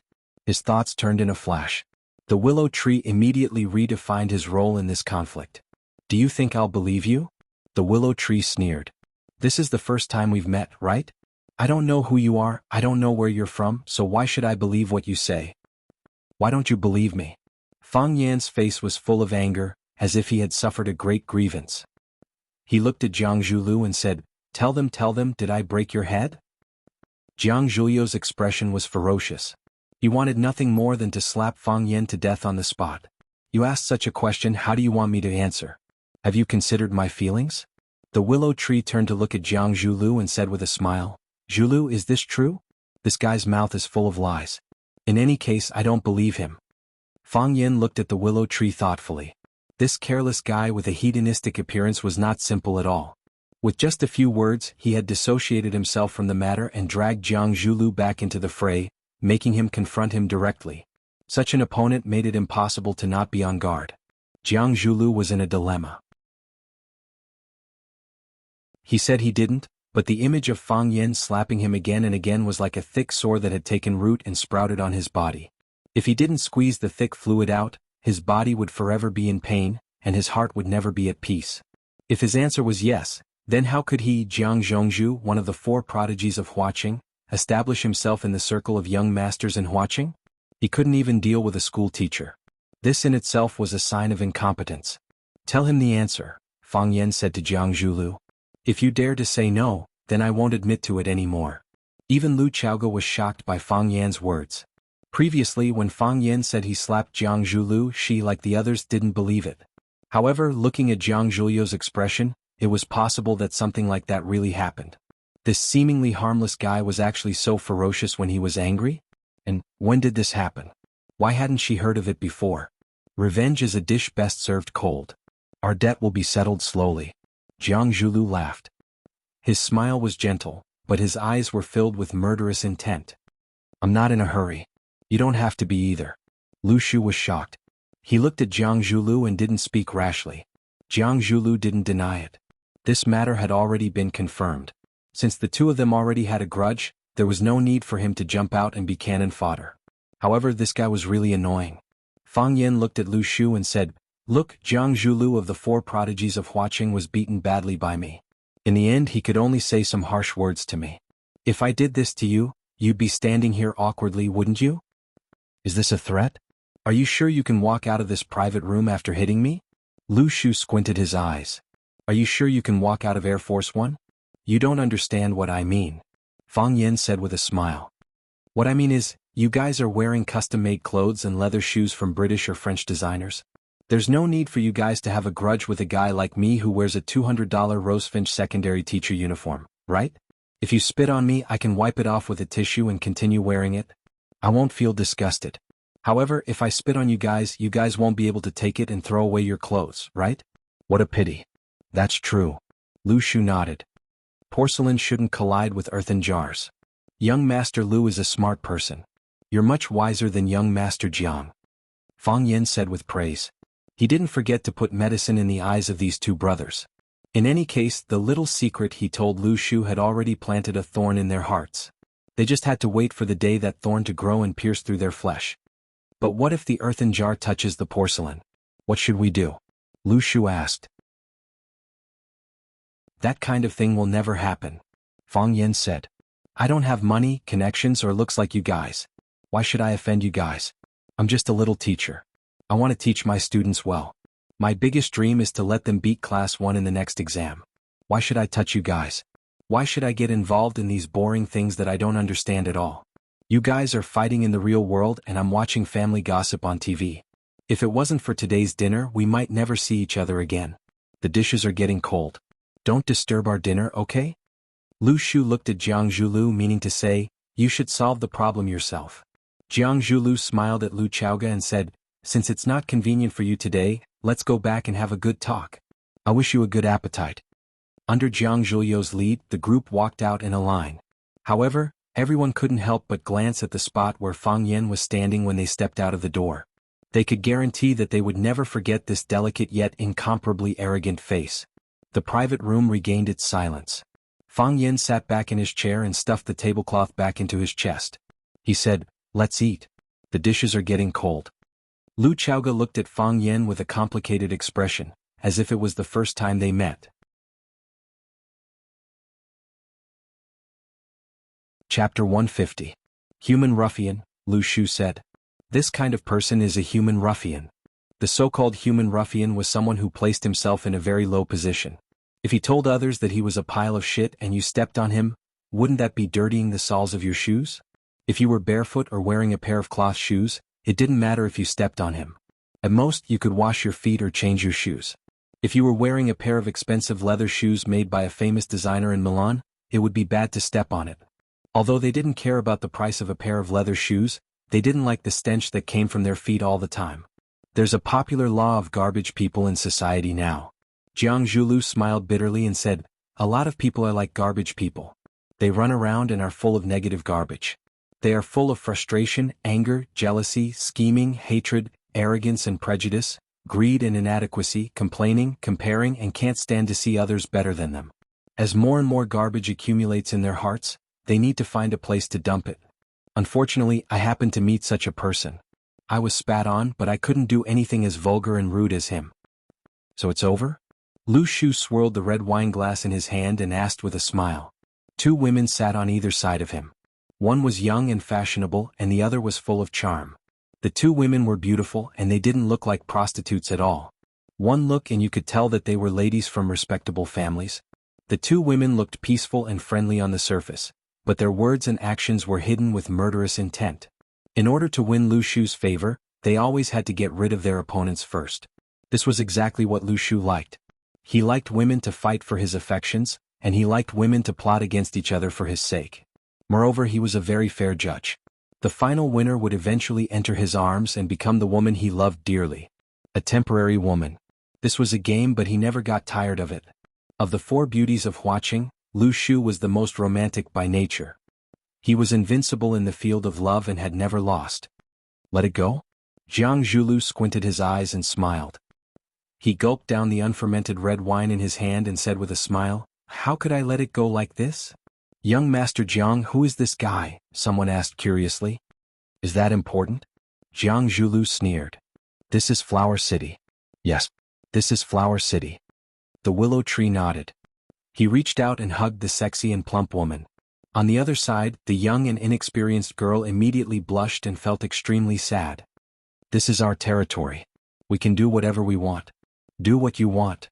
Jiang Zhulu poured himself another glass of red wine and said, Lu Chaoga seems to be going further and further. You still like her? The willow tree laughed out loud. I really didn't expect that one of our Flower City's 4 prodigies, young Master Jiang, would actually be so infatuated with love. There are plenty of fish in the sea, so why should I have a one-sided love for a flower? Have you ever thought that the Lu Chaoga that you have bitterly loved for so many years might have already been taken by that little teacher?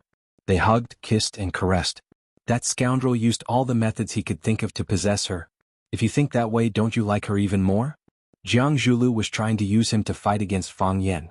This made Lu Shu feel extremely uncomfortable.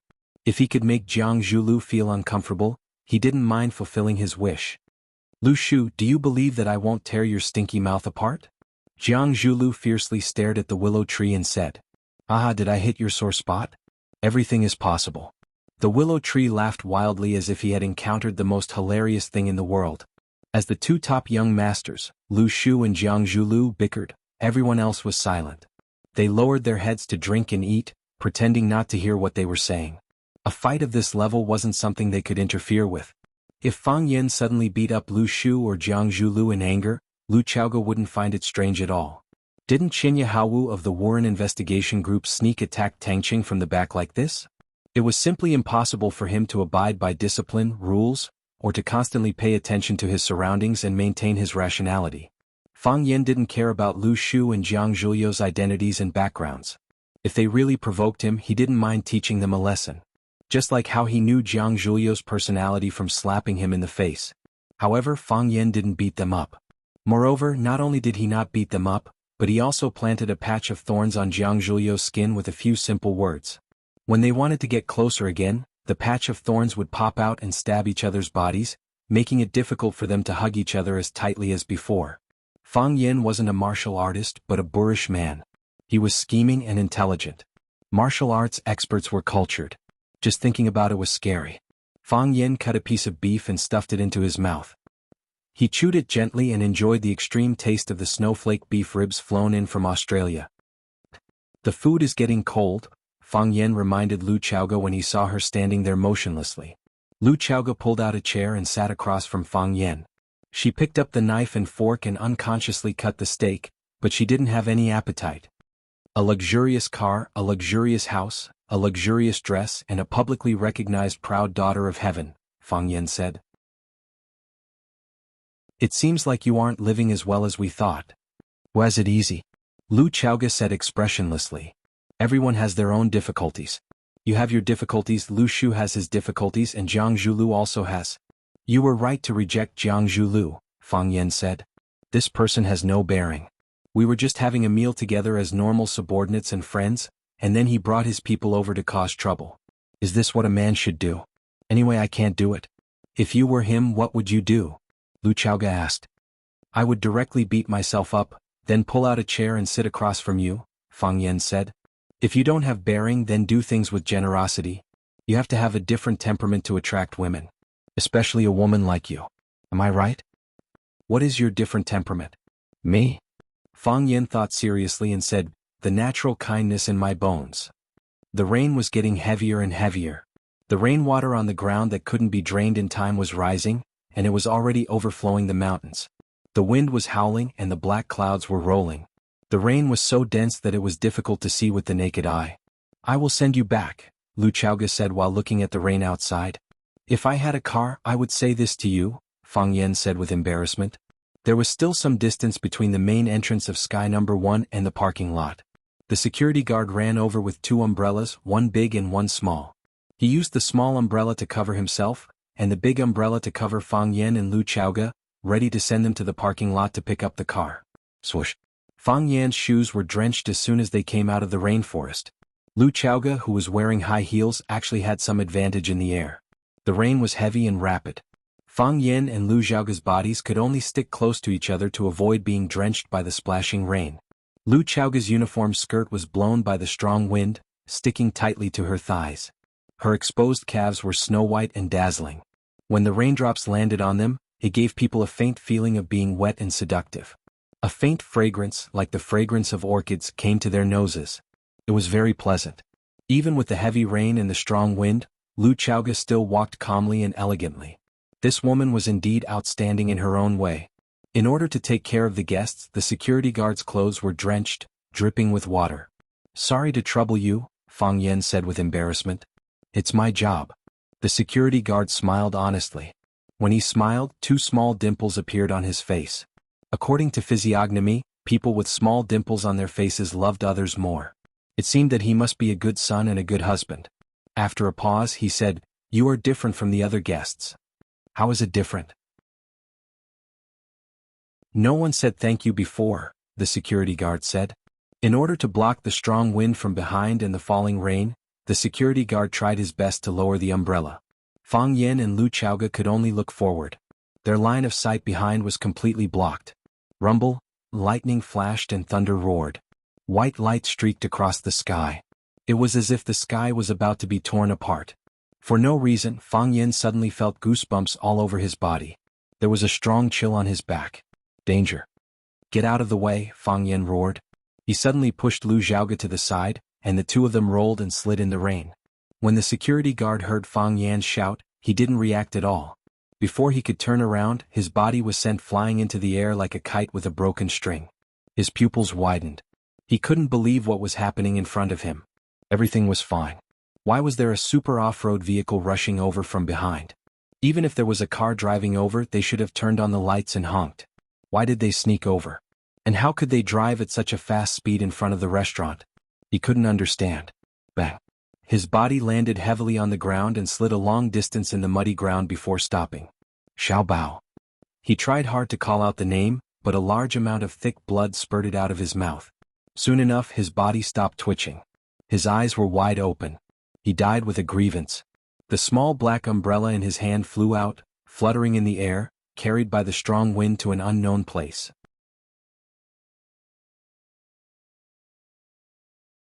Chapter 151. One flower, one world, one leaf, one Bodhi. Under the vast galaxy and endless starry sky, he was just an insignificant person. But in the hearts of his family, his parents, his wife and his children, he was the whole world. An insignificant person had flesh and blood. He had family, friends, parents with gray hair, a wife who knew how to cry, and ignorant and helpless children. He didn't want to die. He also wanted to live. But would the executioner discuss with them in advance? Would they ask for their opinions when they were harvesting lives? No one cared about their life or death. Even if their names appeared on the newspaper, they would soon be drowned out by the scandals of celebrities and even more miserable lives. He was just a small security guard. No one even remembered his name. Except for his family. His body lay in the muddy water, cold, wet, stiff, unwilling, broken, and badly mutilated. No one heard his last murmur. No one heard the name Xiao Bao. That was his son who had just turned 1 month old. That was his flesh and blood that he was unwilling to part with. But who cared? It was a black Toyota off-road. It didn't turn on the headlights or honk the horn. It sped through the heavy rain, and under the cover of the lightning and thunder, without any warning, it charged towards their backs, towards their defenseless bodies. This was murder. The Toyota off-road did not stop at all after crashing into the person. It ran wildly toward the exit of the restaurant. This scene was so sudden and violent that no one could make an effective response. When Fang Yin and Lu Xiaoge stopped rolling, when Fang Yin got up from the ground and wanted to chase after them, the Toyota off-road had already rushed to the main road and soon disappeared in the storm. They couldn't catch up with it. They couldn't kill it. It made them feel powerless and humiliated. More and more people gathered. The security guard, the staff, and the distinguished guests at the door. Fang Yin squatted in the rain beside the security guard. He reached out to touch his chest, but there was no longer any breath. He was dead. "Sorry to trouble you," Fang Yin said. "It's my job." The security guard smiled honestly. "You are different from the other guests." "How is it different?" "No one said thank you before." The person who was just talking to him warmly a moment ago had already been separated by life and death. Fang Yin regretted that he did not spend more time with him and did not thank him properly. He should have taken him to a restaurant, not too high class, preferably a roadside food stall. They would not drink Maotai or Wuliangye, but a bottle of Xiaodao or Erguoto. Everyone would roll up their sleeves, play a guessing game, grease their mouths, slap the table, curse and get drunk. There was also a deep sense of guilt. I'm the same as them, Fang Yan said to the security guard in his heart with tears in his eyes. When danger approached, his first reaction was to throw Lu Chaoga to the ground. Yes, in that extremely dangerous situation where he had no time to think, he chose to save Lu Chaoga, who he was more familiar with. He saved her life, but at the same time he gave up on her. He was just a security guard. Who cares? He was just a security guard who would care. He was just a security guard who would care. Lu Jinju. Wake up. Lu Jinju. Someone shook his body and shouted. His name was Lu Jinju. Although he was just a security guard, it did not prevent his parents from giving him such a shiny name. Just like he was a security guard, but he also named his son Xiaobao. There was a difference in status, but there was no family love. What's going on? What's going on?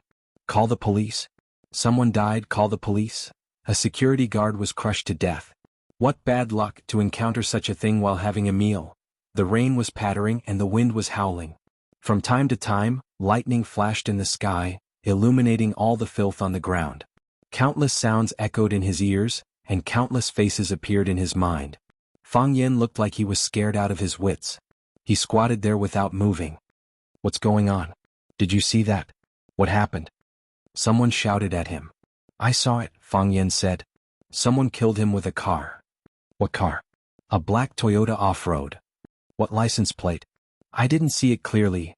Lu Shu, Jiang Zhulu and the others also came out. They were shocked to see Fang Yan beside the dead body, and Lu Chaoga who was sitting on the ground and still couldn't get up. Jiang Zhulu took off his suit jacket and quickly ran to Lu Chaoga. He put the suit jacket on Lu Chaoga's head, then bent down to pick her up and ran to the hotel lobby. Lu Chaoga's right knee was bruised and blood was oozing out. The blood mixed with the rainwater on her leg and was instantly diluted. Therefore the wound seemed to be softer and it was not so shocking. Her left leg was sprained, and her waist and leg were seriously injured in many places. Even the slightest movement would cause a heart-wrenching pain. Just the moment Fang Yan threw her to the ground was enough to make her dizzy. Rolling all the way on the concrete floor caused her serious injuries, and there were many cuts on her body. Jiang Zhulu put Lu Chaoga on the sofa in the lobby and asked anxiously, Lu Chaoga, are you okay? How do you feel? Lu Chaoga shook her head and looked at Fang Yan through the glass wall in the rain. Her eyes were sad. What happened? Why did this happen? Jiang Zhulu was like an enraged lion, shouting angrily. It's just a meal, how could someone be injured like this? Who did it? Lu Chaoga remained silent and didn't answer. Jiang Zhulu turned around and shouted to little Fatso, Zhang Wei, call your dad. Ask him to investigate for me. No matter who did it, ask him to find the person. Little Fatso nodded and walked out quickly. Dusan, call your uncle and ask him to help me find the person. Tell him that I, Jiang Zhulu, owe him a favor. A skinny monkey-like man answered and ran out as well. Lu Shu walked to Jiang Zhulu with a serious expression and patted him on the shoulder. Calm down. How can I calm down when Chaoga is injured like this? Jiang Zhulu said coldly. Have you thought about it? Lu Shu smiled darkly. Who's the biggest suspect now that something like this happened? Jiang Zhu looked at the willow tree with a stunned expression. He immediately understood what the willow tree was trying to say. Something unpleasant just happened between us. Why did they get into a car accident right after they left? Lu Shu said seriously, I've already asked around. Someone drove a car into them from behind. If it weren't for that kid's quick reflexes, Lu Chaoga would be dead already. Oh, Jiang Zhulu asked. How would I know? The willow tree shrugged helplessly. I don't know. All I know is that you're the biggest suspect now. How could I do something like this? Why can't you do something like this? The world is dangerous and people are evil. Lu Shu sighed. Fang Yan's clothes were soaked. Not just his body but his heart as well. His head and face were drenched in rain, and his hair stuck to his scalp like a black skullcap. He clenched his teeth and strode toward the lobby of the restaurant. He stared at Lu Xiaoga with a fierce look as if he was about to devour him. Seeing Fang Yan's fierce look, Jiang Zhulu immediately stood in front of Lu Chaoga and pointed at Fang Yan. Fang Yan, what are you doing? Screech. Fang Yan didn't say anything. He just grabbed Jiang Zhulu's finger with lightning speed. Fang Yan let go. Jiang Zhuliu's finger hurt and he couldn't move his body. Harder. Harder. Jiang Zhuliu's finger was bent by him. Crack. A crisp sound rang out, and Jiang Zhuliu's finger was forcefully broken. Lu Shu was about to step forward to stop Fang Yen, but the two bodyguards behind him had already surrounded Fang Yen from both sides. Horsetail whisk. Fang Yen grabbed the shoulder of one of the bodyguards. With a twist of his body, a strong airflow appeared, and the bodyguard was sent flying. Bang. His body fell heavily on the wall. His face was bleeding and he couldn't get up anymore. The other bodyguard's hand had already touched Fang Yan's chest, but Fang Yan quickly rushed forward, and took the initiative to use his body to meet his fist, toppling the mountains and overturning the seas. Bang! The bodyguard in black let out a blood-curdling scream as he flew backwards and fell to the ground. The arm that Fang Yan used to push his chest had lost all feeling. More people rushed toward Fang Yan. Fang Yan didn't dodge and attacked every enemy he saw. Those who stretched out their arms broke their arms. Those who stretched out their legs broke their legs. Those who used both their arms and legs broke their arms and legs. Very soon, there was no one in front of him to stop him. The ground was filled with screams and wails, but Fang Yan turned a blind eye to them. Fang Yan, you better know what you're doing right now. Lu Shu snorted. I've never been more clear-headed than now. Fang Yan said. If I had beaten you up just now, I'm afraid the current situation would be better. Lu Shu stared coldly at Fang Yan, who was displaying his invincible might. The two women beside him, one on his left and the other on his right, looked terrified. Fang Yan walked in front of Lu Chaoga, picked her up and quickly walked toward the private room. Bang! Fang Yan kicked open an empty private room, and threw Lu Chaoga's body on the sofa inside the private room. His eyes were bloodshot and he shouted hoarsely, Lu Chaoga, how long are you going to use me?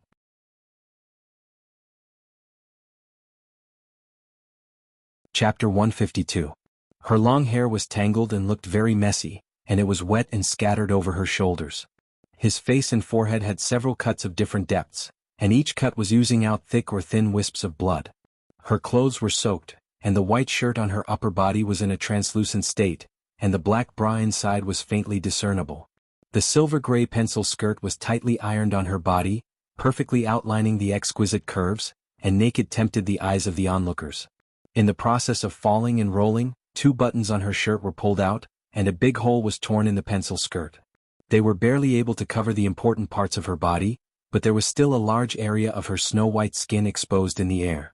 The independent private room, the wet mature woman, the torn expensive clothes, and even the wounds on her face and knees were the culprits that triggered a man's adrenaline rush.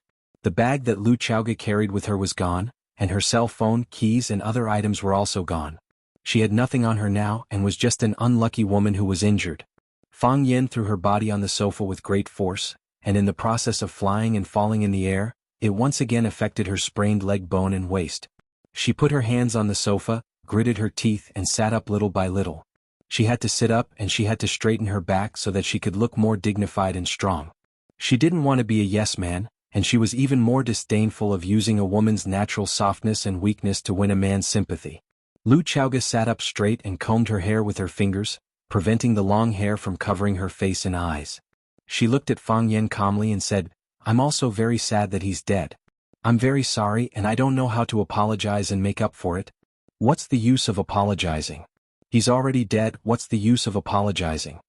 Fang Yan roared. What are you going to use to make up for it? Can you be his parent's son? Can you replace him as his wife's husband and child's father? Lu Chaoga, you're not omnipotent, you can't do anything. Yes. Lu Chaoga said. I can't do anything. He couldn't even protect his own life. I'm just a nobody, just like that security guard. Lu Chaoga, what exactly do you want? Fang Yan stared coldly at Lu Chaoga and said with hatred, How many times have I told you? I'm not stupid. Have you been questioning my words all this time? I can joke about everything, but I will never joke about my intelligence and my life with you. You think I don't know what you've done? What do I have to do with you? Did I hold your hand? Did I touch your breast? Did I have sex with you? I didn't do anything. Why does Jiang Zhulu view me as a mortal enemy? Why do so many people want to get rid of me? Lu Chaoga, you did it on purpose. You purposely maintained a close relationship with me. You purposely pushed me out to attract the firepower for you. When I first came to school you admired me but you always kept your distance. What have you been doing these days? You asked Xiaoming to call me to the office every day. You pretended to discuss everything with me, big or small, even things that had nothing to do with me. Do you think I didn't suspect your motive at all? Also, who was the one who spread the rumors in school? You're the vice principal of the school.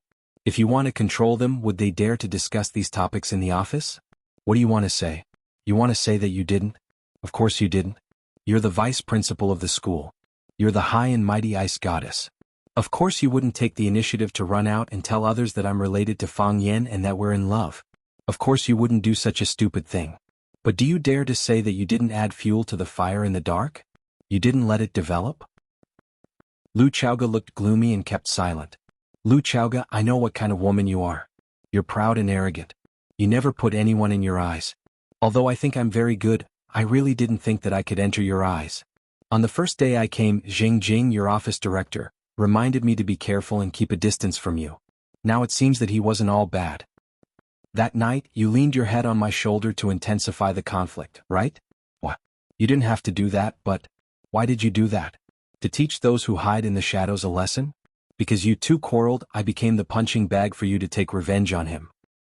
You felt the danger, so you sped up your actions so that they would focus their attention and revenge on me? Even if you die, you want to drag me to die with you? Do I occupy such an important position in your heart?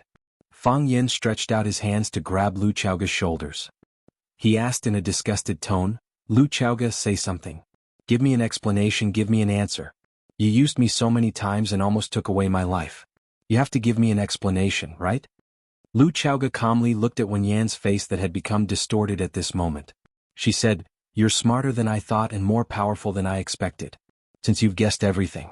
What else do you want to know? What do I want to know? I want to know everything. Fang Yan pushed Lu Chaoga to the ground. I knew you used me over and over again. In the past, I thought you were pretty and not a bad person, so I was willing to do some things for you. But now someone is dead. The security guard who was chatting with us just now is dead. He died right under our noses. You have to give me a clear explanation. Why did you do that? Who wanted to kill you? Why did they want to kill you? I also want to know who wanted to kill me. Lu Chaoga stubbornly climbed up again. A mocking smile appeared on her face. I also want to know who wanted to kill me. Where can I find the answer? Who can tell me the answer? Her eyes reddened and then became moist. If possible, also tell me, who killed my parents? Why did they want to kill them? What? I don't know what? Fang Yan's eyes widened. He looked at Lu Chaoga in disbelief. There was actually such a thing? Lu Chaoga's parents were already gone? Wasn't she a noble daughter? Wasn't she a match for Jiang Zhulu? Their parents didn't arrange their marriage. Jiang Zhulu fell in love with Lu Chaoga at first sight. Lu Chaoga was deeply in love with a loser outside. Her parents tried to stop her lover, but in the end, the rich girl and the loser man got married. Or the lover turned into a butterfly.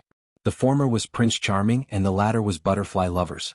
Wasn't the story like this? Why was it so different from what Fang Yan had guessed? However, if Lu Chaoga's parents were already dead, then who was she living with now? How did she get her expensive clothes and luxurious cars worth millions every day? Just the salary of a vice principal shouldn't be enough to support her expenses. Fang Yan remembered clearly that the dinner tonight cost nearly 10,000 yuan. That was a month's salary for many people. What happened? Fang Yan asked in a hoarse voice. After so many years, I can't even remember what they look like. Maybe I subconsciously don't want to think about it. Because every time I think about it, Lu Chaoga's voice paused for a few seconds. It was as if she was thinking about how to phrase her words. However, she was stumped by this question. After a long time, he continued, maybe he shed too many tears when he was young and his tears dried up. So, I don't know how to cry now.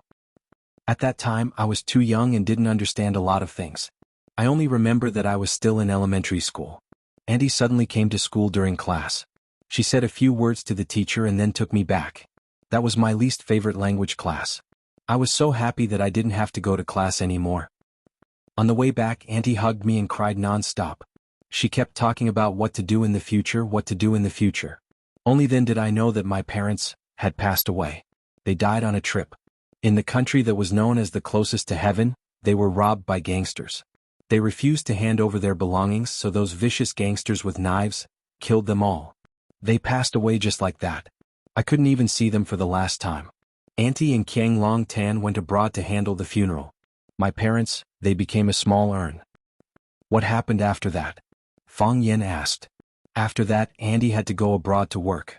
I was taken to live with Qiang Long Tan, except for the years I went abroad to study and work until now, Lu Chaoge said. Why? Fang Yin frowned and asked. He felt that there was something wrong with this matter, but he couldn't tell what was wrong with it at the moment. Qiang Long Tan is Jiang Zhuliu's father? He is friends with your father? Or are you saying that your families are related? They are very good friends and business partners, Lu Chaoge said. My parents are engineers. They mainly research renewable energy. My parents invested their technology and Qiang Long Tan invested money. They formed a company together which is now the famous Longtu Group. I know a little about Longtu Group. It started with energy technology and has developed rapidly. It is now a comprehensive business empire. In the field of energy technology, Longtu can be ranked in the top 5 in the former country and the number 1 in Lingnan. Fang Yin thought about it and said, I heard you calling Qiang Long Tan's name. He takes care of you so much. Don't you have the slightest bit of respect for him?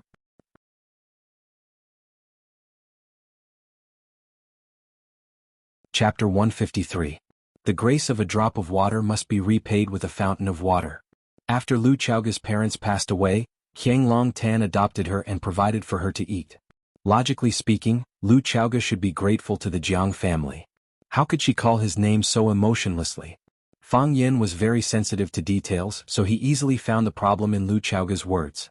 You think I should be grateful to him, right? A sneer appeared on Lu Chaoge's face. Everyone in the world thinks that I should be grateful to him. If he hadn't adopted me, I would have been alone and without anyone to rely on. If it wasn't for him, I wouldn't have been able to study abroad, and I wouldn't have achieved what I have today. If it wasn't for him, I would have nothing. I would have been a nameless, ordinary woman who couldn't even dream of having a meal at Sky Number 1. So, I want to call Qiang Long Tan my adoptive father and I want to marry his son Jiang Zhulu. I want to give them everything they want. I can't refuse or resist, or else I'll be disloyal, unfilial, heartless and unjust. Is this the only way I can repay them for adopting me? Is this the only way I can be a grateful, affectionate and righteous woman? You? Fang Yin thought for a moment, then said, You seem to be very depressed. Depressed? Lu Chaoge laughed out loud. This is depression? My parents died for no reason, but I was adopted by a family that might be the murderer. My aunt was threatened, went abroad, and never took the initiative to contact me again. When she left, she told me that she was going to the United States, but I couldn't find any trace of her being there when I went to study there. My parents own 49% of the shares in the Longtu Group, but as their only heir I've never seen any profits, only the so-called dividends that they pay into my card every year. Outsiders only see that I'm living a luxurious life, luxurious cars and luxurious houses, so they think that the Jiang family treats me like their own child.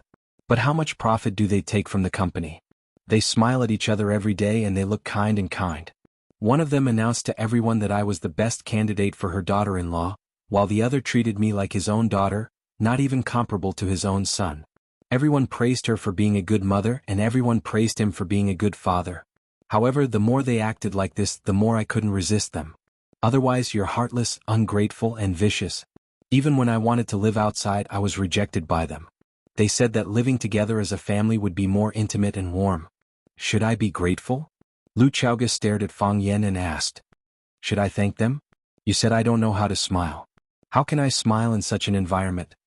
Fang Yin didn't expect Lu Chaoge's background to be so complicated, nor did he expect her to live in such a harsh environment.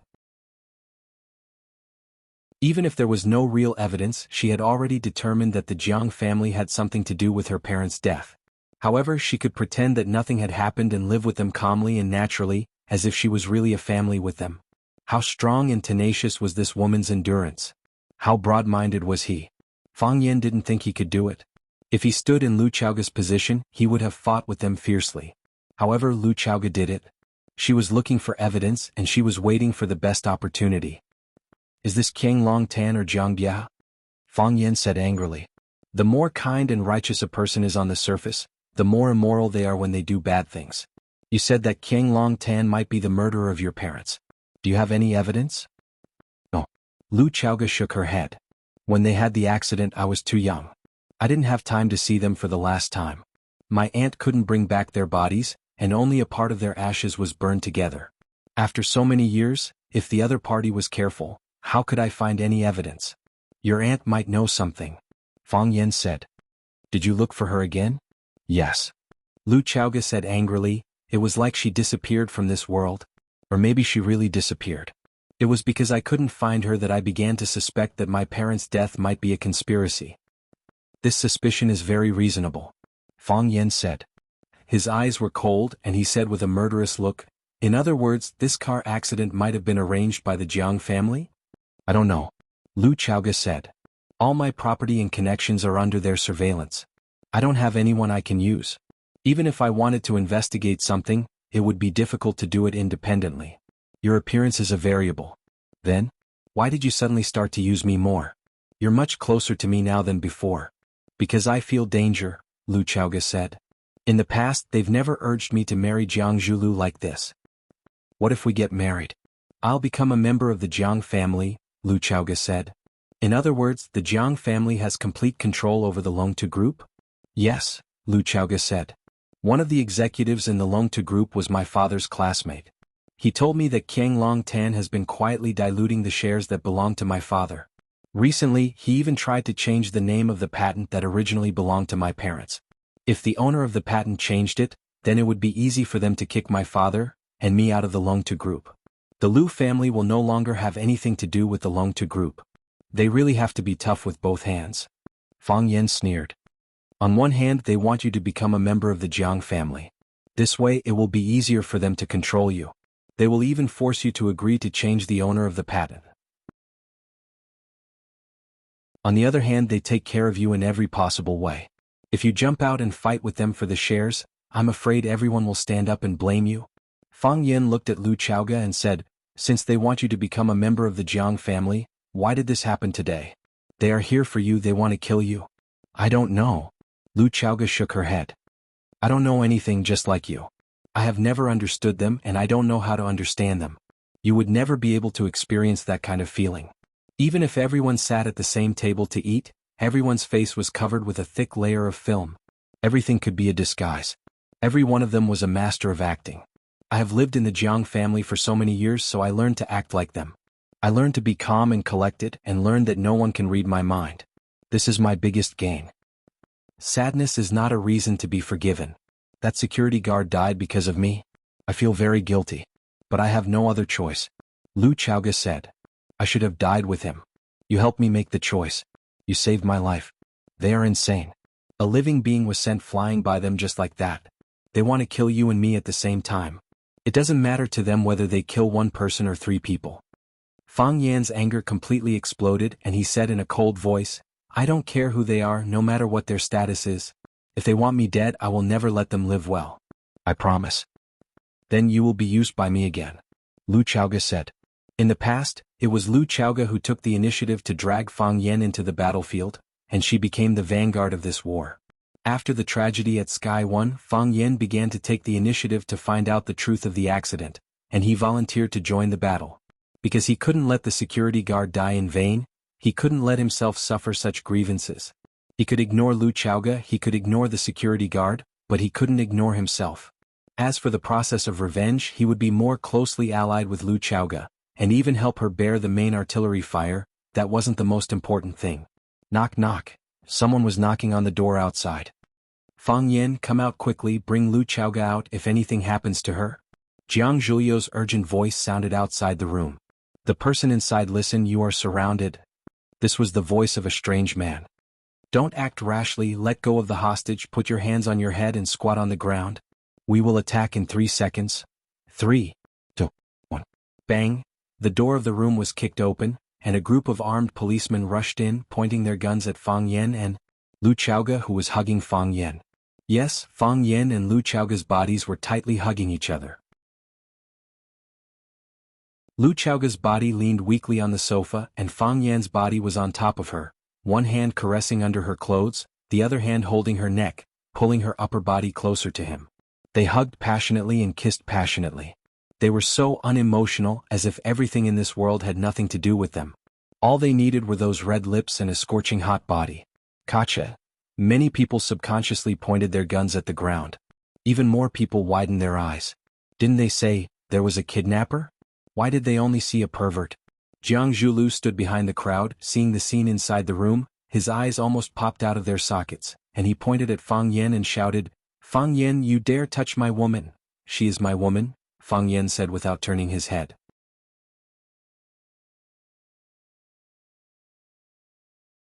Chapter 154. Jiang Zhulio's pupils dilated, his chest was stuffy and hot, and his fingers were stinging. They were broken by Fang Yan. All kinds of discomfort mixed together, and he felt like his body was about to explode. The woman who grew up with him, the woman whom he regarded as his life partner and marriage partner, was now lying on the sofa in a sexy and seductive position. An annoying little wretch was pressing on top of her, using his hands and mouth to diligently study and work hard to obtain. Anyone who saw this scene would have the urge to pick up a knife and fight to the death.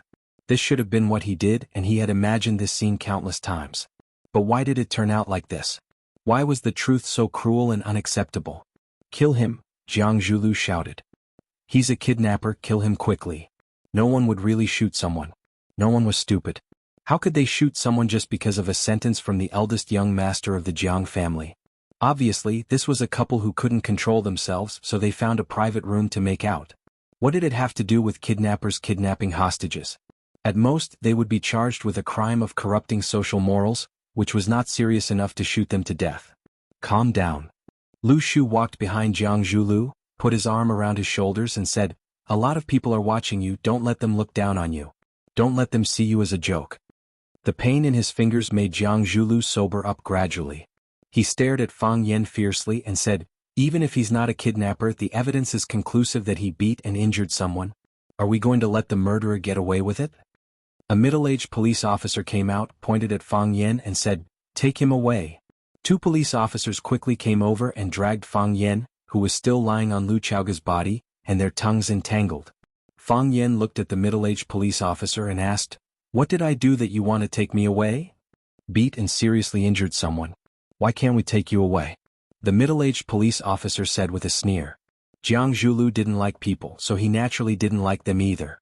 Besides, how could a guy who would drag a woman into a private room of a restaurant to have an affair be a good person?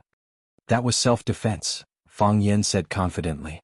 "Are there any surveillance cameras in the hotel lobby?" "Yes," the hotel manager standing outside the private room replied in a low voice. "If there is video surveillance, you can see it in the video. Someone took my girlfriend away. A group of people surrounded my girlfriend and tried to do something bad to her. They also stopped me from getting close to her. In order to protect my girlfriend, I had to take action. I did what every man in the world would do. Was this also a crime? If you want to take me away, they won't be spared either." "Your girlfriend?" Jiang Zhulio's breathing was rapid, and his eyes were bloodshot. He looked like he was about to go berserk. He said she was his girlfriend? How could his woman, his fiancée, be his girlfriend? "Man!" Jiang Zhulu shouted. "Jiang Zhulu!" The willow tree called out. "Do you know what you're doing? Where did your IQ go? There are police here, what can you do to him? 10 years is not too late for a gentleman to take revenge. There will be plenty of opportunities to play him to death in the future. Why are you in such a hurry? Calm down." "I can't calm down," Jiang Zhulu said. "Willow, I can calm down about other things. But I can't do this. I know I look like an idiot right now. Let me go crazy for once, just this once, no matter what the consequences are." Fang Yan crossed his arms and sneered, "Do you want to beat me up? This is a society governed by law. You." Jiang Zhulu wanted to rush over and beat up Fang Yan. The willow tree hugged Jiang Zhulu and roared, "Jiang Zhulu, didn't you notice? He is deliberately provoking you. He wants you to take the initiative to make a move. Don't fall for it." Jiang Zhulu knew he couldn't beat Fang Yan, and he also knew that his current behavior was impulsive and irrational. However, Fang Yan was too hateful. Revealing the fact that he was slapped in the face in public had already caused him to lose all face in the circle. Now he actually slept with the woman he liked. Bullsh *T gentlemanly character, Bullsh *T aristocratic demeanor, Bullsh *T rationality and scheming. He just wanted to ruthlessly beat up Fang Yan. Ruthlessly beat him up. But why was it so difficult? Ever since he was young, big young Master Jiang, who was used to having everything he wanted and everything he wanted, had never been so humiliated.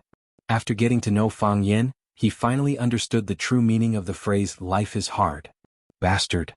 A deep voice suddenly rang out from outside the private room. Everyone looked out and saw a middle-aged man in a black suit standing behind the crowd with a stern face. He was surrounded by a large group of assistants and bodyguards, looking extraordinary. "Dad!" Jiang Zhulu shouted in surprise. "Uncle Jiang." Lu Shu let go of Jiang Zhulio's shoulder and took the initiative to greet Qiang Long Tan. The crowd dispersed and Qiang Long Tan walked over with large strides. This was Qiang Long Tan? This was the murderer who might have killed Lu Chaoga's parents? Fang Yen looked him up and down seriously. He looked at his gentle yet sharp eyes, his thick and seemingly stiff eyebrows, his well-maintained skin that shone with a bright luster, and his protruding forehead and thick lips. This was a very charming man. Both his looks and temperament were top-notch.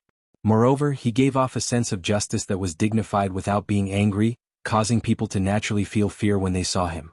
This kind of man was both an official and a wealthy man. He made money from doing business, entered an official career and got promoted. He would never live a mediocre life. Was he really the kind of man that Lu Chaoga had guessed? Qiang Long Tan ignored Jiang Zhulio's shouts and Lu Shu's greetings. He walked straight to Lu Chaoga, squatted down and asked with concern, "How are your injuries?" He had to admit that this was a very considerate and gentle father. If he hadn't heard Lu Chaoga's story just now, and if it wasn't for his preconceived feelings, he would have been conquered by Qiang Long Tan's attitude towards Lu Chaoga. No wonder Lu Chaoga couldn't breathe in that kind of family. Having a father like this was really stressful. "I'm fine," Lu Chaoga said calmly. She had lived in that family for too many years and was already immune to such care. "Who did it?" Qiang Long Tan asked. Lu Chaoga looked into Qiang Long Tan's eyes and said, "I don't know." "It's fine." Qiang Long Tan patted the back of Lu Chaoga's hand gently. "I'll look into it. I'll find out who it is no matter who it is."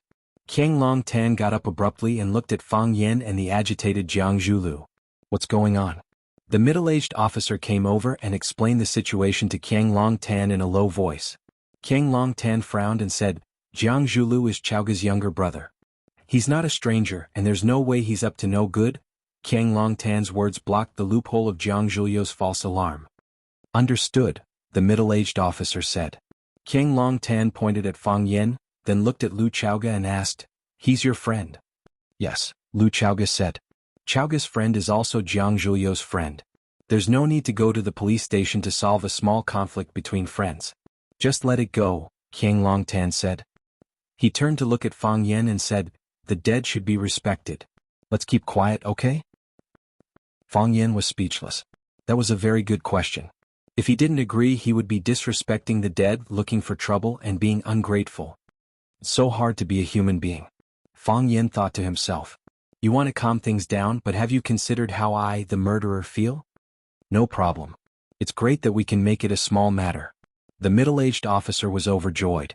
Now that the injured party didn't want to pursue the matter, he naturally had peace. Lu Chaoga is my daughter. My daughter was assassinated in this restaurant. You must help me find the murderer. Qiang Long Tan said to the middle-aged officer this time. I don't want to wait too long. We'll try our best. We won't let Mr. Jiang down. The middle-aged officer straightened his back and said.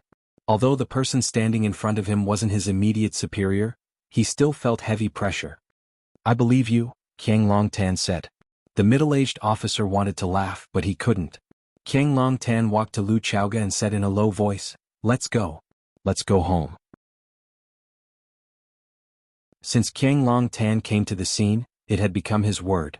Everything was arranged in an orderly manner, and almost no one could raise any objections. Everyone had to agree with him, everyone had to follow his rhythm. This was the charm of a man, the charm of having everything under control. Fang Yen suddenly felt very angry. You're a bad person, you hypocrite. Why should we listen to your arrangements? Why should we let you take the lead? Qiang Long Tan was like a peerless martial arts master. As soon as you wanted to punch, the other party had already figured out your fist. As soon as you wanted to kick, he had already blocked your attack. Your actions were transparent in front of him. You were so weak and insignificant compared to him. He didn't like the feeling of being completely controlled. I have to break his control, I have to disrupt his rhythm, a voice in his heart shouted. She won't go back, Fang Yen said aloud. Qiang Long Tan turned to look at Fang Yen and asked in a calm voice, Why? I haven't thought about it yet. Fang Yen said. She can't go back with you anyway.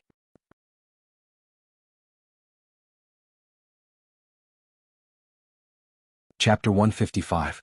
Qiang Longtan narrowed his eyes at Fang Yan for a while and said, "You're an interesting young man. I won't change my mind even if you compliment me," Fang Yan said with a smirk.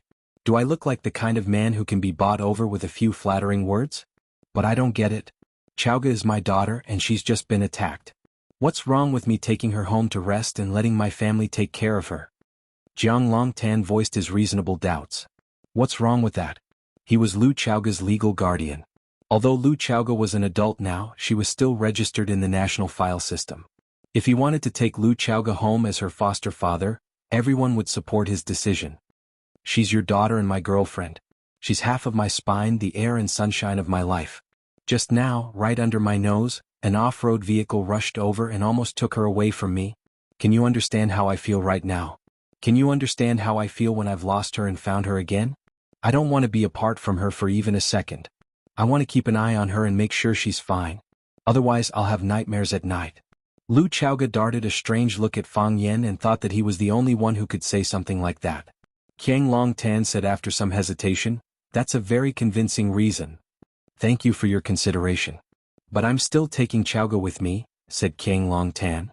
"At a time like this, what she needs most is her parents' company, not a bastard who's trying to take advantage of her. Chaoga, shall we go back?" Lu Chaoga shook her head and said in a hoarse voice, I'm going back to school." This was the first time she had turned down Qiang Longtan's arrangement.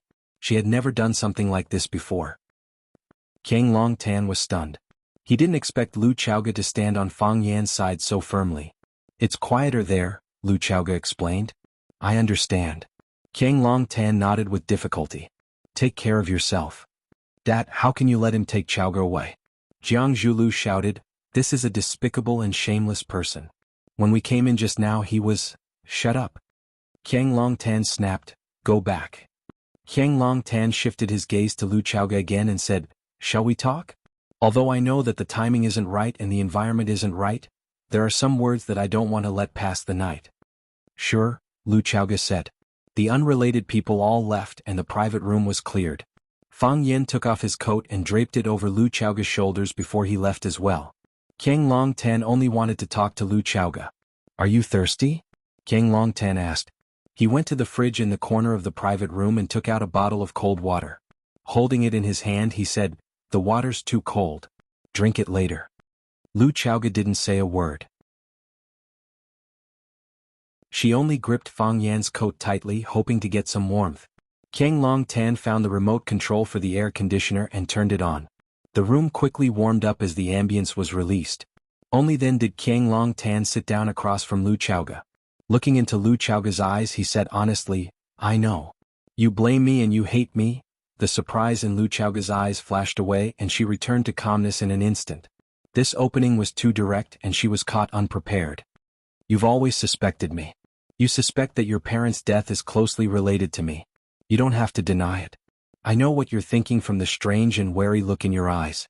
A long time ago, I wanted to find an opportunity for us father and daughter to sit together and have a good chat. I'll tell you my thoughts to clear up your misunderstanding of me. But I'm usually too busy with work and so is yours. We don't have much time to eat together. I wanted to find a time to talk alone, but it's been delayed until now." Qiang Longtan shook his head and smiled bitterly saying, "As a father, I've failed in my duty.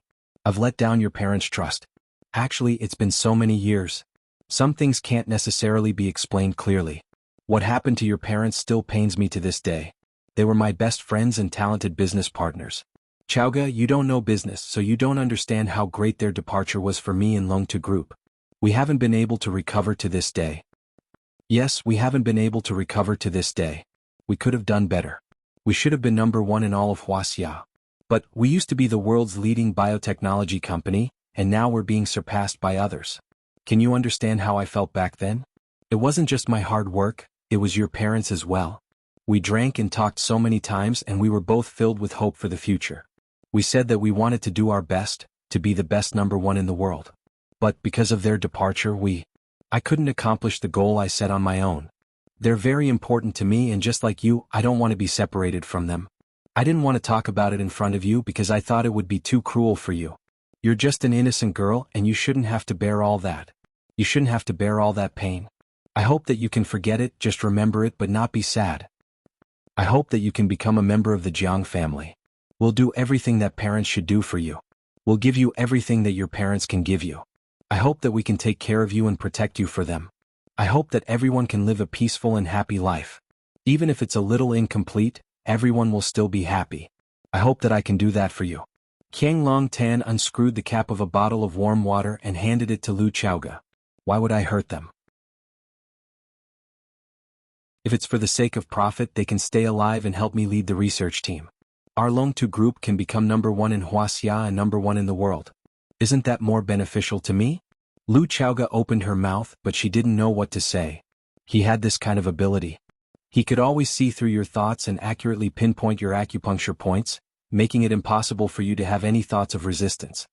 You're one with us. You're a member of the Jiang family, and also a member of our Long2 group. You're my daughter, Jiang Zhuliu's sister. I know that you don't want to marry him. If you don't want to, then don't. It's been so many years. When have I ever forced you? Have I ever said anything harsh to you? No, Lu Chaoga said. Ren Jin often said that they should be together, but Qiang Long Tan had always been against it. Although you've never been to the company, you still hold 49% of Long2 Group's shares. This is the distribution plan that your father and I discussed when we founded the company. Your parents are gone, so you're their only legal heir. So, these 49% shares will automatically be transferred to your name. I've tried to persuade you many times. When you were in school, I told you to study business management so that you could take on more responsibilities in the company. After you graduated, I also persuaded you to work at Long2 Group. You could be my assistant for the time being, and I'd teach you everything I know about management. What I said is still valid. Whenever you want to return to Long2, you can do so. I told you it's mine and it's yours as well. Even Jiang Zhuliu isn't as influential as you are in Long2. I know there will be rumors, but they're just rumors. I've always ignored them because we're a family. Because we're a family, if we try to explain such a strange thing seriously, it'll pull the distance between us even further. Chaoga. Qiang Long Tan looked at Lu Chaoga lovingly and said helplessly, I know you're not happy in the Jiang family, and I know you're under a lot of pressure. To be honest, I'm not happy either, and I'm under a lot of pressure. I've tried my best to be good to you, but I've found that it doesn't make us closer. Instead, it's like a double-edged sword that cuts you and makes you feel like you can't breathe. It also cuts me and makes me feel like all my efforts are in vain. Qiang Long Tan looked at Lu Chaoga and asked, Chaoga, what do you think I should do? Tell me, what should I do? Jiang Long2 was usually strict, powerful, wise, controlling, and tolerant. It was as if there was no problem in the world that he couldn't solve, and he wouldn't change his expression even if Mount Tai collapsed in front of him. At this moment, Qiang Long Tan was anxious and exhausted, which was something he had never shown before. Lu Chaoga's mind was in a mess. What was the truth? What was the cause of her parents' death? Was it really because they met some local scum on a holiday and were killed by them? Where was her aunt? Could it be that her suspicion of the Jiang family and her hatred for Qiang Long Tan were all wrong? That they weren't the murderers she thought they were? Was that their concern for her genuine, and all those years of care were also genuine? Countless questions swirled in her mind, and she couldn't find an answer to them. Qiang Long Tan smiled and said, You're suspicious because we haven't done a good enough job. Time will tell a person's heart, don't be in a hurry to make a decision. Alright, I think that guy outside must be getting impatient. He doesn't look bad, he has the guts to resist my arrangements, which is much better than Jiang Zhuliu. If he treats you badly, tell me and I'll make him suffer too.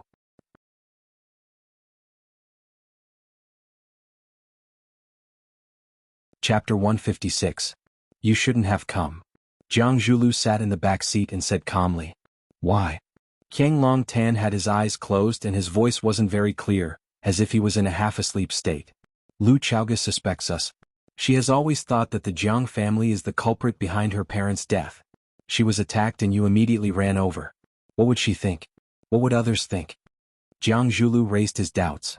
Oh, then tell me, what would she think? What would others think? Lu Chaoga thinks that you rushed over in a hurry to distance yourself from this matter, which is a blatant lie. The others? Probably have the same thoughts as Lu Chaoga. Jiang Zhuliu analyzed. Lu Chaoga is my favorite daughter.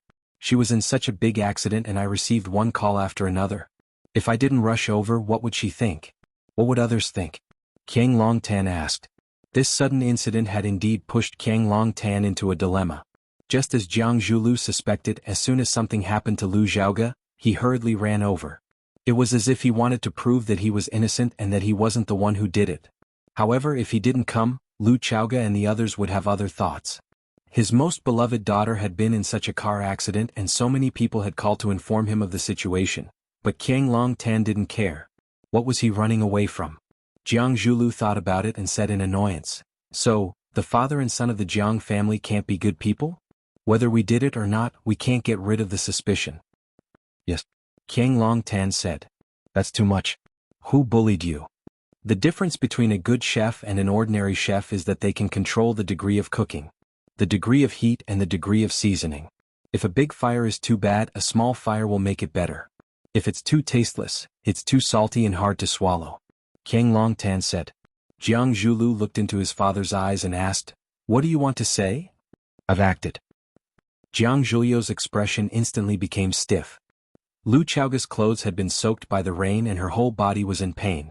It was difficult for her to even walk normally. Under the arrangement of the middle-aged police officer, the two of them made separate statements and then they were released to rest. Fang Yen wanted to send Lu Chaoga to the hospital, but Lu Chaoga refused. She just wanted to go back, take a bath, change into clean clothes and have a good sleep. She just wanted to go back, take the bath, changed and have a good sleep. The school gave this house to Lu Chaoga. And Lu Zhuoga had. The school gave this house to Lu Chaoga, but Lu Chaoga had never lived in it. She didn't want to waste the space, so she planted a lot of flowers and plants in the yard. Sometimes when she was really bored, she would come here quietly and cut a pot of flowers or cut a few pieces of grass to give her body and mind a place to relax and rest. Later, Fang Yen appeared. Because of his innovation, he offended Li Mingqiang and the others, so he didn't even get a single room in the school. In order to buy people's hearts, Lu Chaoga offered to lend him the house temporarily. After Fang Yen moved in, Lu Chaoga didn't come here easily to avoid arousing suspicion. Soon Fang Yingying and Fang Haohan also moved in. Fang Yen parked the car in the parking lot, then quickly walked over to open the door of the back compartment. Lu Chaoga sat in the seat and couldn't move. Several times she wanted to stretch her legs, but she twisted her ankle and waist. She was in so much pain that she gasped. "I'll carry you," Fang Yen said. "No need." Lu Chaoga refused. Although it was late at night, there would still be teachers and students in this area. If Fang Yen carried her back and met familiar teachers or students, they wouldn't be able to clear their names even if they jumped into the Yellow River. "Do you have any other choice?" As Fang Yen spoke, one of his hands had already reached under her calf, and the other hand was holding her waist. With a little force he lifted Lu Chaoga's voluptuous body. I'm doing this for your own good."